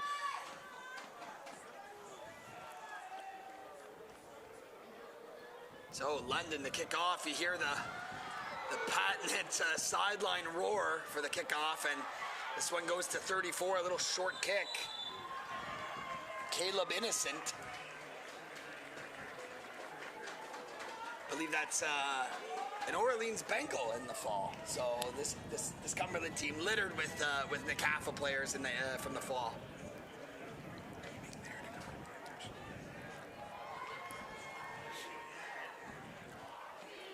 A lot of great NCAFA players, though, that we'll see. I mean, every player on this Panther team is one of their home club all-stars. Yeah. They're all their best players. Yeah. So here we go, Sagbini with Big Isaac Landon to his right, and here comes the power run game. That's a Tonfo on the left, and he's got a ton of space. A Tonfo breaks free, and Cumberland not messing around here, Mike. They're going big. Yeah, I want to see that block by Avery Jean-Baptiste. What a block there. Just pushing bodies back, creating a distraction for the DBs that are trying to come up and help. Just an outstanding block there from Baptiste on Jean-Baptiste for a Tonfo there. Oh, look at 74 hustling off the field here. But yeah, they're going in the big formation now. And once again, that goes to a Tonfo. A Tonfo breaks free. Here goes Johan Tonfo, another first down. The Panthers sure are trying to match London's run game here. You know, a little bit of a different package, more of a power situation here from the Panthers as opposed to the misdirection scheme and philosophy that London uses. But these guys are just trying to run as much as they possibly can over each other. Another fresh set of downs and another run from Johanna Tonfo. But this time, the big defensive line of the Mustangs, led by big number 95, Jackson Hugh. That's the second time you've called his name on a big stuff like that in the backfield. He's a big dude. Yeah, he's a big boy up there, up front. A lot of good line play from Tonfo struggling to come off here with his leg. Ooh. They're going to check in Jatavian Hall, but it's a fake. Sagbini still has it, and a great throw to Jean-Baptiste. What a connection that has been. I mean, I don't know what Avery had for breakfast this morning, but he is always open, especially on these short to medium routes. He's just playing phenomenally on these routes. I don't know what he had for breakfast this morning, but I certainly don't think it's cold pizza like I had. So hats off to you there. Sagbini gonna give it to Jatavian Hall. Hall, he's got space down the sidelines. He's pushed out inside the 5. Yeah, and that's enough for a first down there to make it about 1st and goal on probably the 4-yard line. Good vision to take it outside, used his speed. Great block there by number 33, Miguel Mondo. Yeah, great line play, even at these younger age groups. See some great play on that offensive line from both sides, but here's Hall again. They're gonna give it to him and make it right. This time, he gets in the end zone. Touchdown, Panthers. Yeah. I mean, it was almost an identical play to what they just ran. All the line pulled in that direction, that zone direction, leading the way. You had Landon in there, you had Mondu in there, leading the way for Tave Hall to make that touchdown. Outstanding effort. Well, I mean, we're going to see the exact same thing for London. Be ready for that. This next series from them, they're going to do exactly the same and try to match that score again. We're going tit for tat. 2 of the best offenses you will see at this age group of football. The kick is up. It is good. It's funny you said that, Deb. 2 of the best offenses, but also 2 of the best defenses. And looks like both of these defenses are getting a little bit exposed by the run in favor of how high-powered both these offenses are. Well, it just goes to show you how much talent both these sidelines have. And like we said, we talked about this earlier, can London keep pace?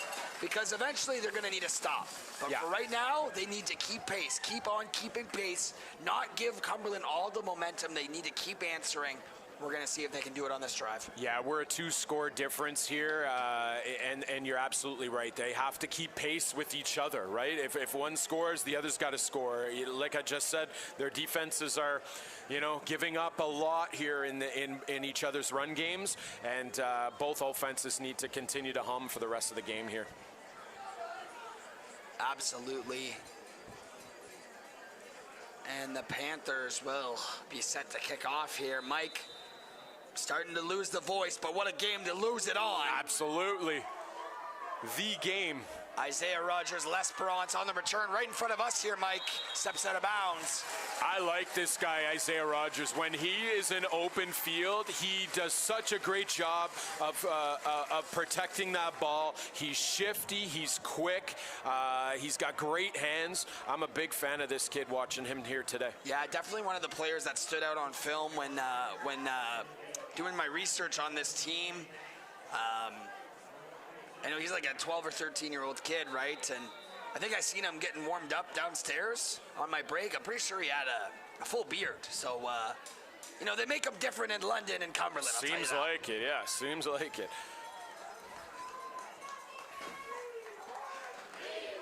First down. We got the Mayola package in the backfield. And it's going to go to Isaiah Rogers-L'Esperance. Yeah. And a great job by that Panthers defensive line. Between him and Mayola, they're going to get their fair share of carries. And then you even throw in Jace Mayola there with a couple of runs that he's had. And who are you going to pick when they keep continuing to run this RPO misdirection stuff? Which one of these guys are you going to pick, right? So that's right. Vision with these linebackers is going to be everything here. And I think that's the difference between this year's London team and last year's London team. Last year really heavily relied on Owen Jackson. Yeah. This year they have a lot more weapons to test the Panthers defense. Yeah. And here comes Mayola, but the Panthers are right there. How about the play by number 40? That's Lucas Graham. Yeah, that's the second time we called Lucas Graham's name on that. He made a great read to see where that running back was coming, kept his ground, and was able to make that stop. Good play on him.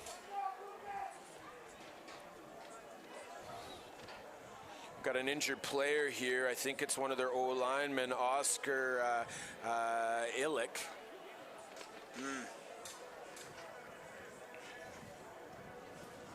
Yeah, we've seen players getting shaken up. Hey, it's bound to happen when you got two teams that are playing at such a high level with such high octane. Yeah. Hot day, too. I mean, Yeah. It's cooled down nice. It's beautiful football weather, but hopefully he's all right. Just want to thank everyone for getting the TYSN YouTube channel to over 5,000 subscribers this weekend. We've had some huge games, and I want to thank everyone that's been a part of the team, and including you, Mike, doing your first commentary gigs here with us. This is what your sixth or seventh game, this weekend. And this will be your last one, so wanted to thank you for coming and joining us this weekend here in the beautiful city of Kingston. I appreciate you. It's been an absolute pleasure. When someone says, hey, do you want to come down for the weekend to watch the best football that Ontario has to offer? I mean, it's an automatic yes. It's a no-brainer. And getting to hang out with you guys and talk football all weekend is just an added bonus. So pleasure was all mine, but I got to thank you for having me. Appreciate that, Mike. Make sure you tune in to TYSN NFL Trivia this fall. I know everyone's excited for the NFL to start, and we are very close. We're close. My Buffalo Bills are on Hard Knocks this year, so very excited for that. And you're getting a new stadium soon. Getting a new stadium. Yeah. Can't wait to go check out a game there. But looks like 66 is going to be all right. Hayden Yeo. So always. That's Hayden Yeo. My mistake. Always good to see you. I heard you talking about fantasy football earlier. You play? Oh, I play. Yeah. I run my league with my buddies. I've never won it, which is heartbreaking. I'm in a league too for probably the last 15 years. I've come in second place like 6 times. I know, right? That's the same song and dance. Yeah. But lots of drafts getting taken place here in the next few weeks. Let's go, Mike. Let's go. Yeah, I'm getting excited. TYSN Trivia can be a part of your fantasy offspring there. Same kind of deal. Make sure you check it out. But here we go. Huge third down and long. Oh, I'm not. Oh, late timeout. Ooh, and that could be a huge timeout here in the second half. Yeah, not sure why they called that. They seem to already have the play in. Yeah, they just had an injury, right? They had a lot of They time did to have an injury, talk yeah. So there was over. lots of time to talk about what they were doing. So 44 seconds left in this third quarter. Panthers with a 35-21 lead here in the final provincial championship of the OSFL season here on Championship Sunday. We got one more game for you after this one. We got the North Halton Tide taking on the Toronto Junior Argos for the U14 AAA Dan Grossi Cup. So stay tuned for that one. That's game 12 of 12. And folks, get your raffle tickets. Scan that QR code. We are almost under 2 hours away here, Mike, from doing the draw. And someone's walking home with over $58,000. yeah, if we can get just another $3,100, that's going to put it up to $120,000, and winners taking home 60 grand. 60K. 60 grand. Like that's. Could you use 60 grand? An extra 60 grand? I mean, of course. Who couldn't? Get your raffle tickets. 60 grand, cold hard cash. Go buy yourself a new car tomorrow. You know. That's right. Or you can be responsible and invest. Yes, a responsible adult. Yeah. That we are not. Here we go. Mayola fakes it and throws it to Dagno. Oh, it's picked off the deflection. That's Fournier. Fournier getting it back, and he will score. Touchdown, Panthers. I'm telling you, James Fournier, this is back-to-back weeks that he's had a pick six like that, and that receiver thought he had the ball, and he couldn't hold on to it. Fournier got the lucky bounce, used his speed, and took it for the pick six. What a play there for that defense, exactly when they needed it. So that throw was even too high for Dagno. Yeah. He needed to be the 6'5" that I mentioned he was to make that catch. He's only 6'1". It gets over his head. Yeah. James Fournier, who's had a very physical game getting hit by his own players. Yeah. He gets a pick he's six. had a bit of a tough go to start this game off, but he redeemed himself with that to put some more points on the board for the Panthers to extend their lead to 21. And what a heartbreaking, back-breaking moment for London there. Yeah. We said they needed to keep pace. A pick six is exactly the opposite of what they needed there. Yeah, I agree with you there. That was a tough one. Let's hope that they can rebound. Tevin, I mean, it's Canadian football. We got lots of time left. Lots and lots of time left. Now, will that timeout that they called before they ran that play, is that going to haunt them going down the stretch here if they can make a bit of a comeback and put some more points on the board? I will say they do have, I mean, we mentioned it at the top, they have a ton of talent, a ton of offensive weapons, but a defensive score is very, very, very deflating, Mike, for an offense. It absolutely is. You know, when the defense gets a chance to score and help the team and put some points up, it can be very very tough on the other team. Very tough. We do have a player down here. Oh, I did not see Panther that. player down. Big number 59, I believe. That's Jace Birch. Jace Birch, Birch. He's looks like a possible ankle or something with his leg. Yeah. Struggling to come off here, so Hopefully that's he's the break all right. in the action.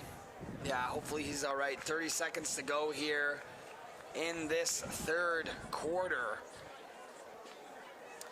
And what a turn of events. I mean, it's got to be hard to throw a ball too high for Connor Dagno, but it was just out of his fingertips. Yeah, I don't think it was too high. I think the accuracy was there. It just might have been a little bit off his momentum of when he was running, because it was a quick outside route there, and I think he just it just went off his fingertips and luckily into Fournier's hands.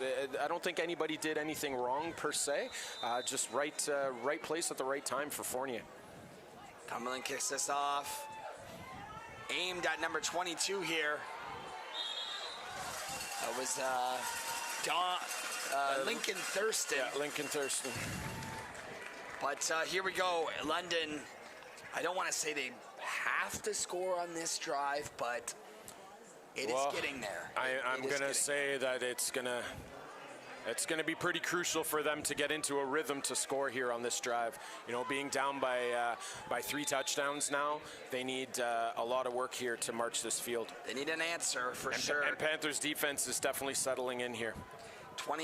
Under 20 seconds left in this third quarter. And all right, let's see the poise that Mayola has. The Mayola backfield here. The Mayola backfield, let's see if he can overcome. And they're going to give it to Teo. And Teo, hold on here. Here we go. Hold on a minute. Here goes Teo Mayola. And Teo Mayola, he might be gone. And Gandhi gets him at the end.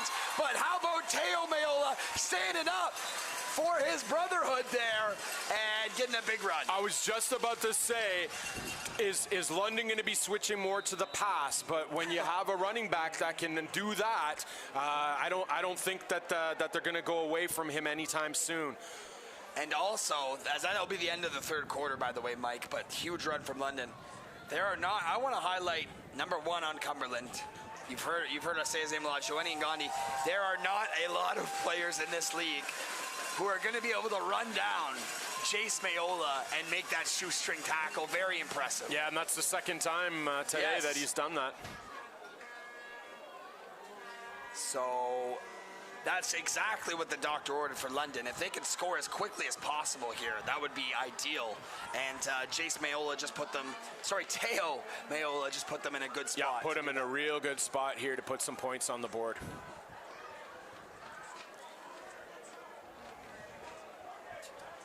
I don't need to say much, folks. You scan that QR code. We need $3,100 to make it an even 120. I'm sure we can get to that. Absolutely, I hope so. They're gonna go with the big backfield here. This time they're bringing in Benjamin Wyatt. Yep. Benjamin Wyatt, and he gets the handoff. He's got some room on the outside, lowers his shoulder. Yeah.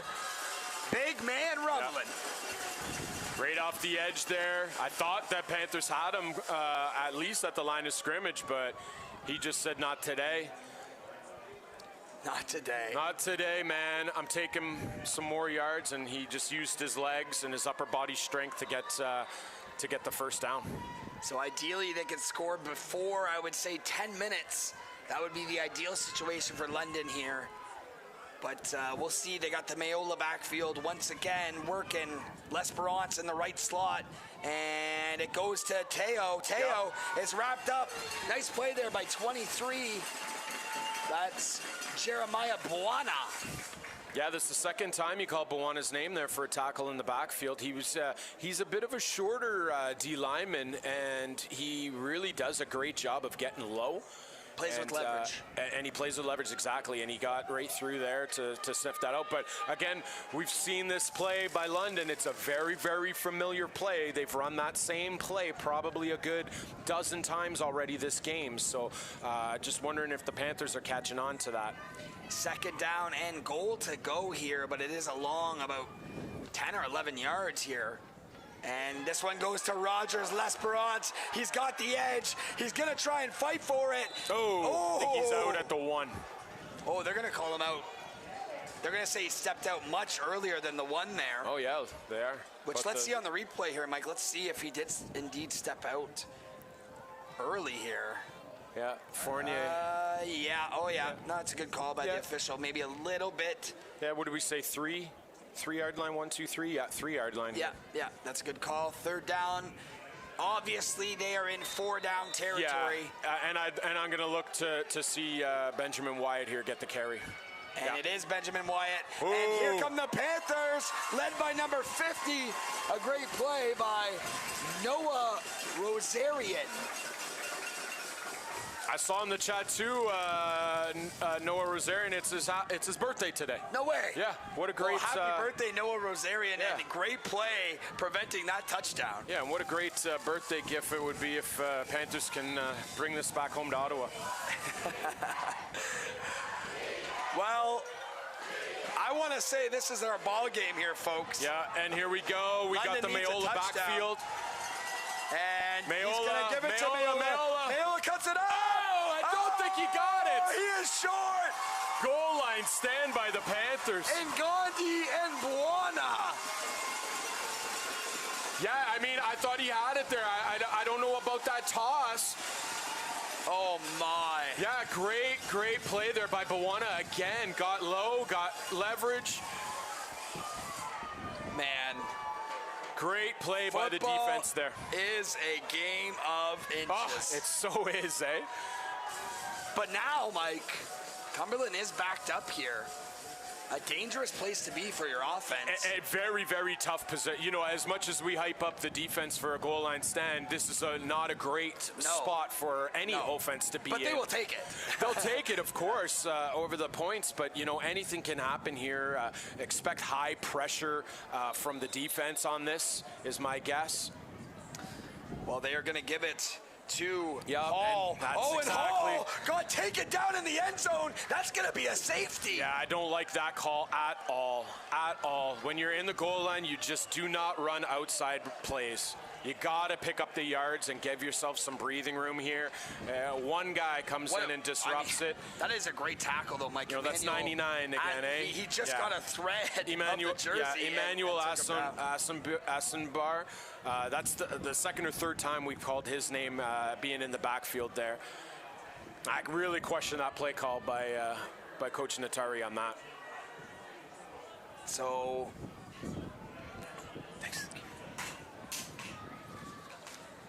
So London, after all of that, after the heartbreaking goal line stand, they do pick up 2 points, and they will get the ball back. And that's it. They picked up 2 points, and now they have the ball back in their hands there. The Panthers really could have used the ball in their hands to run down the clock, but let's see if they can, if London can get back that momentum that they had just before that goal line, before they reach the goal line. Yeah, they'll definitely need the offense to get moving here. 9 minutes to play. They're stuck 19 points. So definitely a heartbeat now after the safety. Definitely have life here, but they're gonna have to move quick. Yeah, they definitely are. Will they get to the pass, or will they continue that strong run game that they have?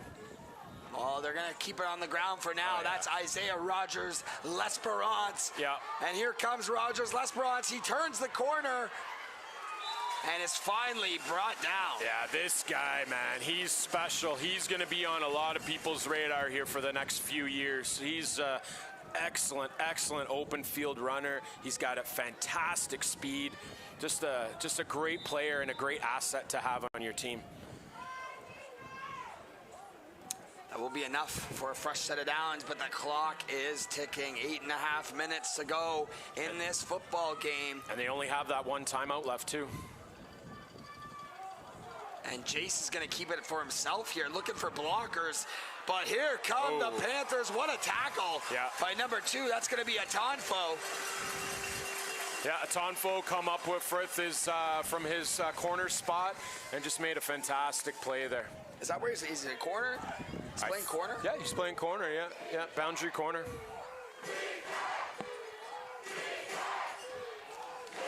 So second and very long for this Mustangs offense. It's going to be Mayola in the pistol with Mayola behind him. They're going to fake it and give it to Rogers L'Esperance. Why not? And he is swallowed up. Yeah. I would do everything I can if I was London to get it into the hands of Rogers L'Esperance going forward here. He's electrifying. He's looks like a really, really special talent here, and he's a game changer, as we've seen from the last drive and previous plays in the game.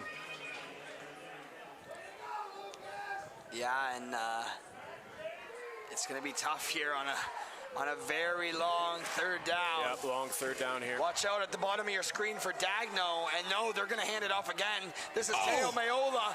Coming in is Joeni and Gandhi to clean things up. Yeah, Nagandi read that right away and just came flying from his safety position. You could see him on the right side of your screen here, and he just sniffed that out right away, used his quick speed, almost missed the tackle. Yeah. But he didn't. Well, Mayola is shaken up after that. It looked like he got a good part of his leg. We got fourth down territory here for them. Yeah, it's fourth down, and this will be your ball game. They need. Yeah, they're going to talk this over. They're going to talk this over, and Mayola went to the sidelines there after that tackle. Looked to be shaken up, but yeah, Mike, I think their last time out. Yeah, I think their only shot here is a 50-50 ball with Dagno. I mean, they got what do they got? 13 yards, 14 yards. Yeah, I mean, I'd be looking at Dagno. I'd be looking at Rogers L'Esperance to see how we can get the ball in their hands. However, I see Rogers L'Esperance coming off the field. I'm not sure why that would happen. He's been, if not the best player, the other best player for London on the offense today. It's definitely hard to argue against Teo Mayola's resume today, but yes, definitely Rogers L'Esperance. Yeah, if it's not Mayola, it's L'Esperance. If not L'Esperance, it's Mayola. Well, listen, Mayola just went off injured or shaken up at the very least, and if they're missing Rogers L'Esperance and Mayola, yikes. I mean that's not good. No, not good. That is not good at all. Yeah, you're right, Devin. It doesn't look like they are in the lineup here right now for this very, very crucial fourth down here. Fourth down and long, neither of them are in the ball game. Watch for Dagno. It's got to be Dagno, but he doesn't even have the time. Buona, along with Amari Berlin, combined for the sack. That was a huge play by Buona again. You know, he was crucial in that goal line stand a few drives ago, and he made a massive play there with the help of Amari Berlin off the edge. Great play by them. Allows the offense to come back on the field and chew up some more of this clock here on their way to the end of the game. Under 6 minutes to go, and barring any miracle, the Cumberland Panthers will become the first ever OSFL team in the OSFL era to three-peat. And at the U14 AAA division, very impressive stuff. Way different offense we're seeing here. What we got going on here, Mike? Oh, we also got a backup quarterback in. Yeah, backup quarterback and a backup running back looks like as well. Yeah. Looks like 25. Yeah, that's going to be Jalen Clergy.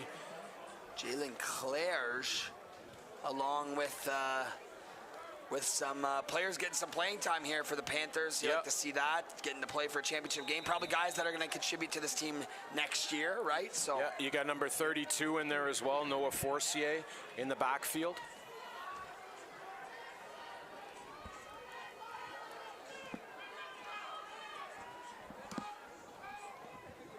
Oh, wow. Oh, a nice run here. That's going to be Caleb Innocent on that one there. What I love here, Devin, about this Panthers coaching staff is here we are with 4 minutes and 30 seconds here left in the game, and they're getting everybody involved. They're getting their backups in here to enjoy a taste of the success on the field from this championship game. So big clap of the hands to the Panthers coaching staff here. Yeah, absolutely. And fresh set of downs, so this clock is going to milk. And how about this formation here, Mike, too? This is very interesting. They're going to give it to Shoheni and Gandhi still in the game, though. And Shoheni and Gandhi is going to put the icing on the cake. There you go. Shoheni and Gandhi punches it in. Yep. That's the icing on the cake right there. The cherry, the candles, everything right there. I don't think London can come back from this deficit now. Capped off with another touchdown for an amazing day from Nagandi and an amazing season for him as well. Yeah, I mean, just impressive stuff.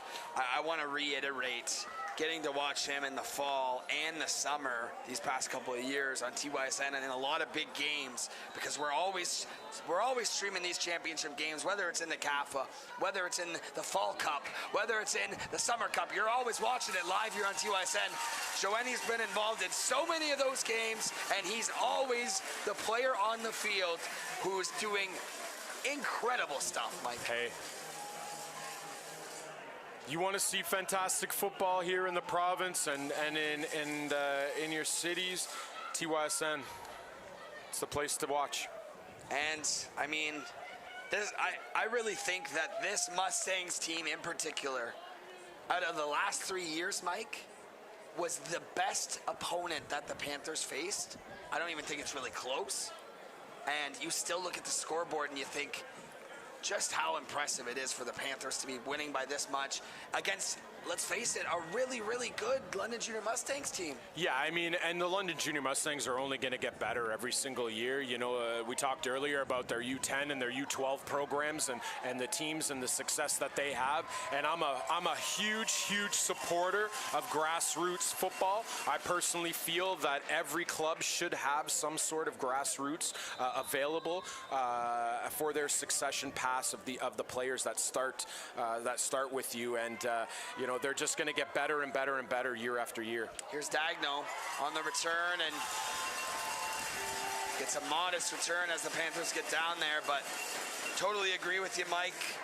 The Panthers and the Mustangs really have great grassroots programs, whether it's the Panthers U10 and U12 teams in the CAFA, the flag programs, and then you look at London, the same thing, flag football, U10, U12 football, two teams at both age groups, so two teams that do it right, and a lot of the teams in the province do it very well. Yeah, couldn't agree more.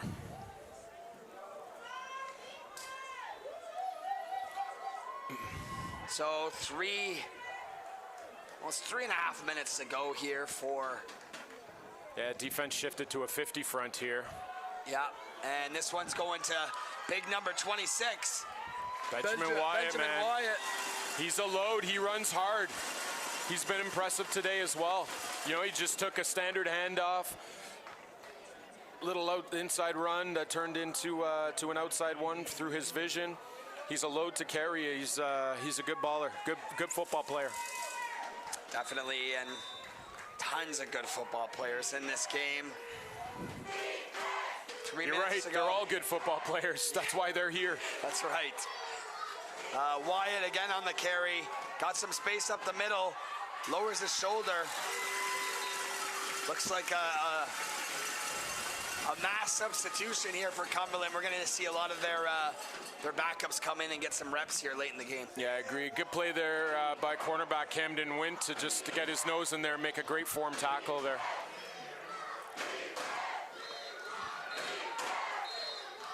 Three minutes here. Devin, 3 minutes. 3 minutes away from another Cumberland celebration. Benjamin Wyatt gets the carry once again.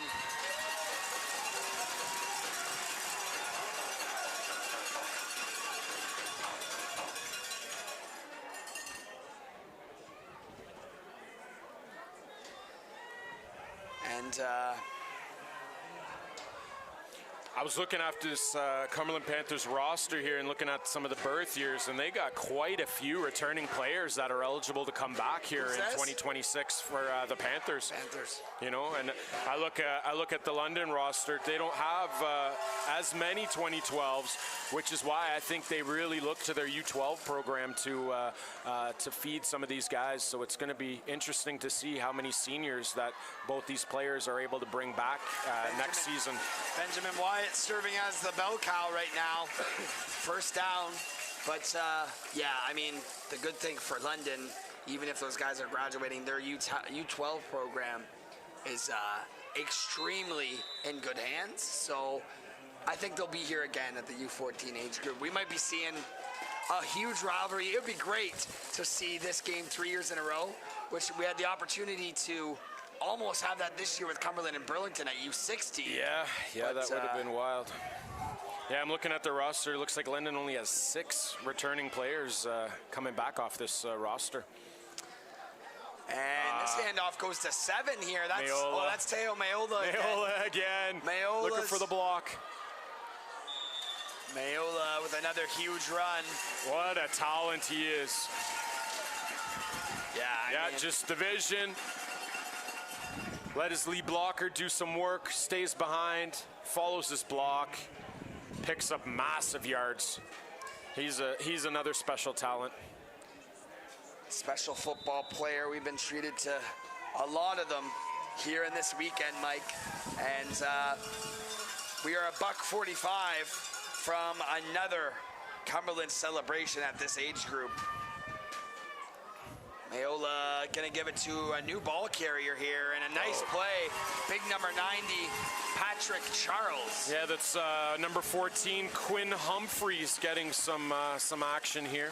And we just talked about the 2012s that are on London's team, and he's one of them. They only have 6 returning players out of their whole roster. They only have 6 returning players out of their whole roster. That's what their roster says. Six 2012s on their entire roster here this year. But I mean, they also have the AA team, right? Oh, that's true. So maybe they just stack. That's a good call. They stack the U16. And, here's a big U14. run by Wyatt. And congratulations to them. Neither of us are on that game, but they got a huge win over the Junior Argos to win that championship. Yep, so exactly. The Mustangs this weekend, Mike, after the final 1 minute and 18 seconds are up here, they go 2-2. They win the U18 AAA Provincial Championship.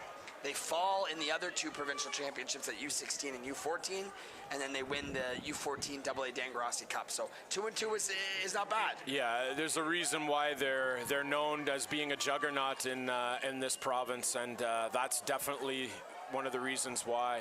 And here's Mayola, Jace. Here's Mayola. That was not good. Yeah, a late hit. Didn't even know where the sideline was. That was just uncalled for there by number 60 on the Panthers. Yeah, well, that's Nathan Nagandi. That's Joanne's little brother. I don't think he knew where the sideline was. There was no malicious intent there. He was just trying to make a play. He's trying to chase down Jace. He doesn't know which Mayola it is. Yeah, and you know what? I mean, like sometimes I don't know excuse, but sometimes that happens when some of the guys come in that haven't seen a lot of action today. They get very excited that they're in there, but that was no excuse, and the coaches pulled him right away. So London knocking on the doorstep now, looking for one more touchdown in this one. And why not give it to Teo Mayola? Great goal line stand, though. 83's in on that. That's Isaac Wells for the Panthers. So tell me a little bit about this nucleus of U14 Cumberland players and Ryan Gaucher. You're talking to me before.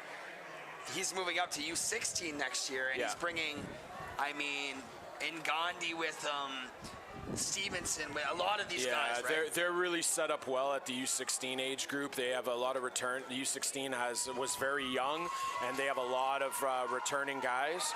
And with the guys that are moving up from this team and the guys that are staying back from the U16 team, Coach Ryan Gaucher is definitely gonna. Oh, and here we go, Ryan Gaucher getting the ice bath for the 3rd year. Yeah.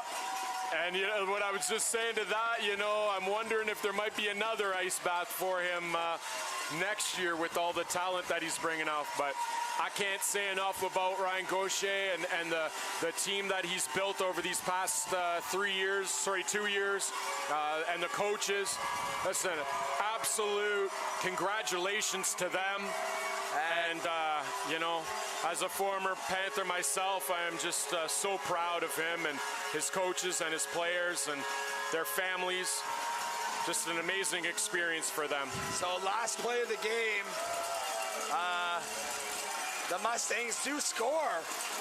So that's a touchdown for London. But have they waved the flag here yet? I can't say that I've seen it, but I see refs walking off the field already.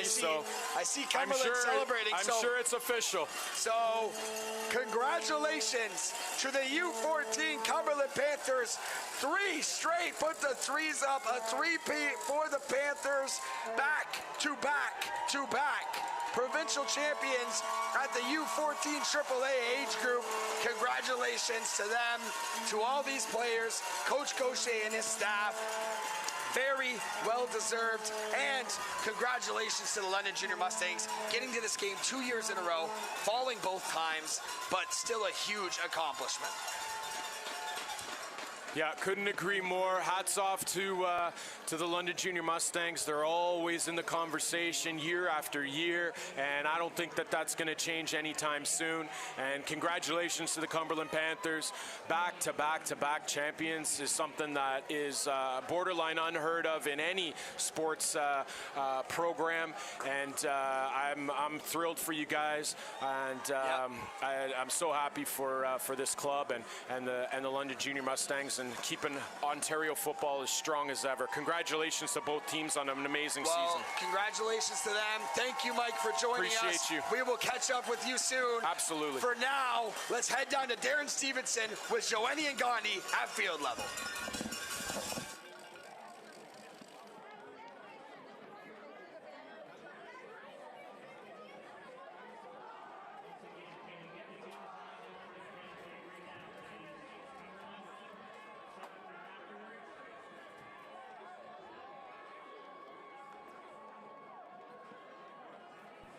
Group, coming from being a first year, going to a second year, becoming a leader to the squad. It feels great. Both of those accomplishments I will always cherish for my life. We worked, we prepared, whether it was on and off the field, and we deserved this. We were great in the first half, but the second half is when we really showed who the true Cumberland Panthers of 2025 are. What was the full team effort? Obviously, you get 3 touchdowns. You're a contributing member, but this is about the team. What were all the different pieces, do you think, Joni, that led to today's win? Everyone, of course, I'm a big piece of the team, but I could not do it without all of my guys by my side. It's never a one-man army. It's always a full team effort. Yeah. Preparing this, everyone doing their job, making sure we're closing the gaps, making sure we're running the right routes, full speed, 120%, make that 200 for this game. It's great. It's a great feeling. Now we get to celebrate on the way back home. And, you know, You're speechless. You're lost for words. Speechless. Last one for you. Can you tell me about the coaches? The coaches. amazing group of coaches that help you guys on and off the field. I want to start off by thanking Coach Ryan. He's like a father to me. He's always been there since the start. He's always had my back. Even if he's hard on me from time to time, he always lets me know that he loves me and that he's doing it for a reason, and this is the exact reason. I want to thank my offensive coordinator, Coach Atari. He's a great guy. You know, he's helped me a lot this season, developing new tactics, developing new techniques. I want to thank my receiver coaches, Coach Chris Brownfield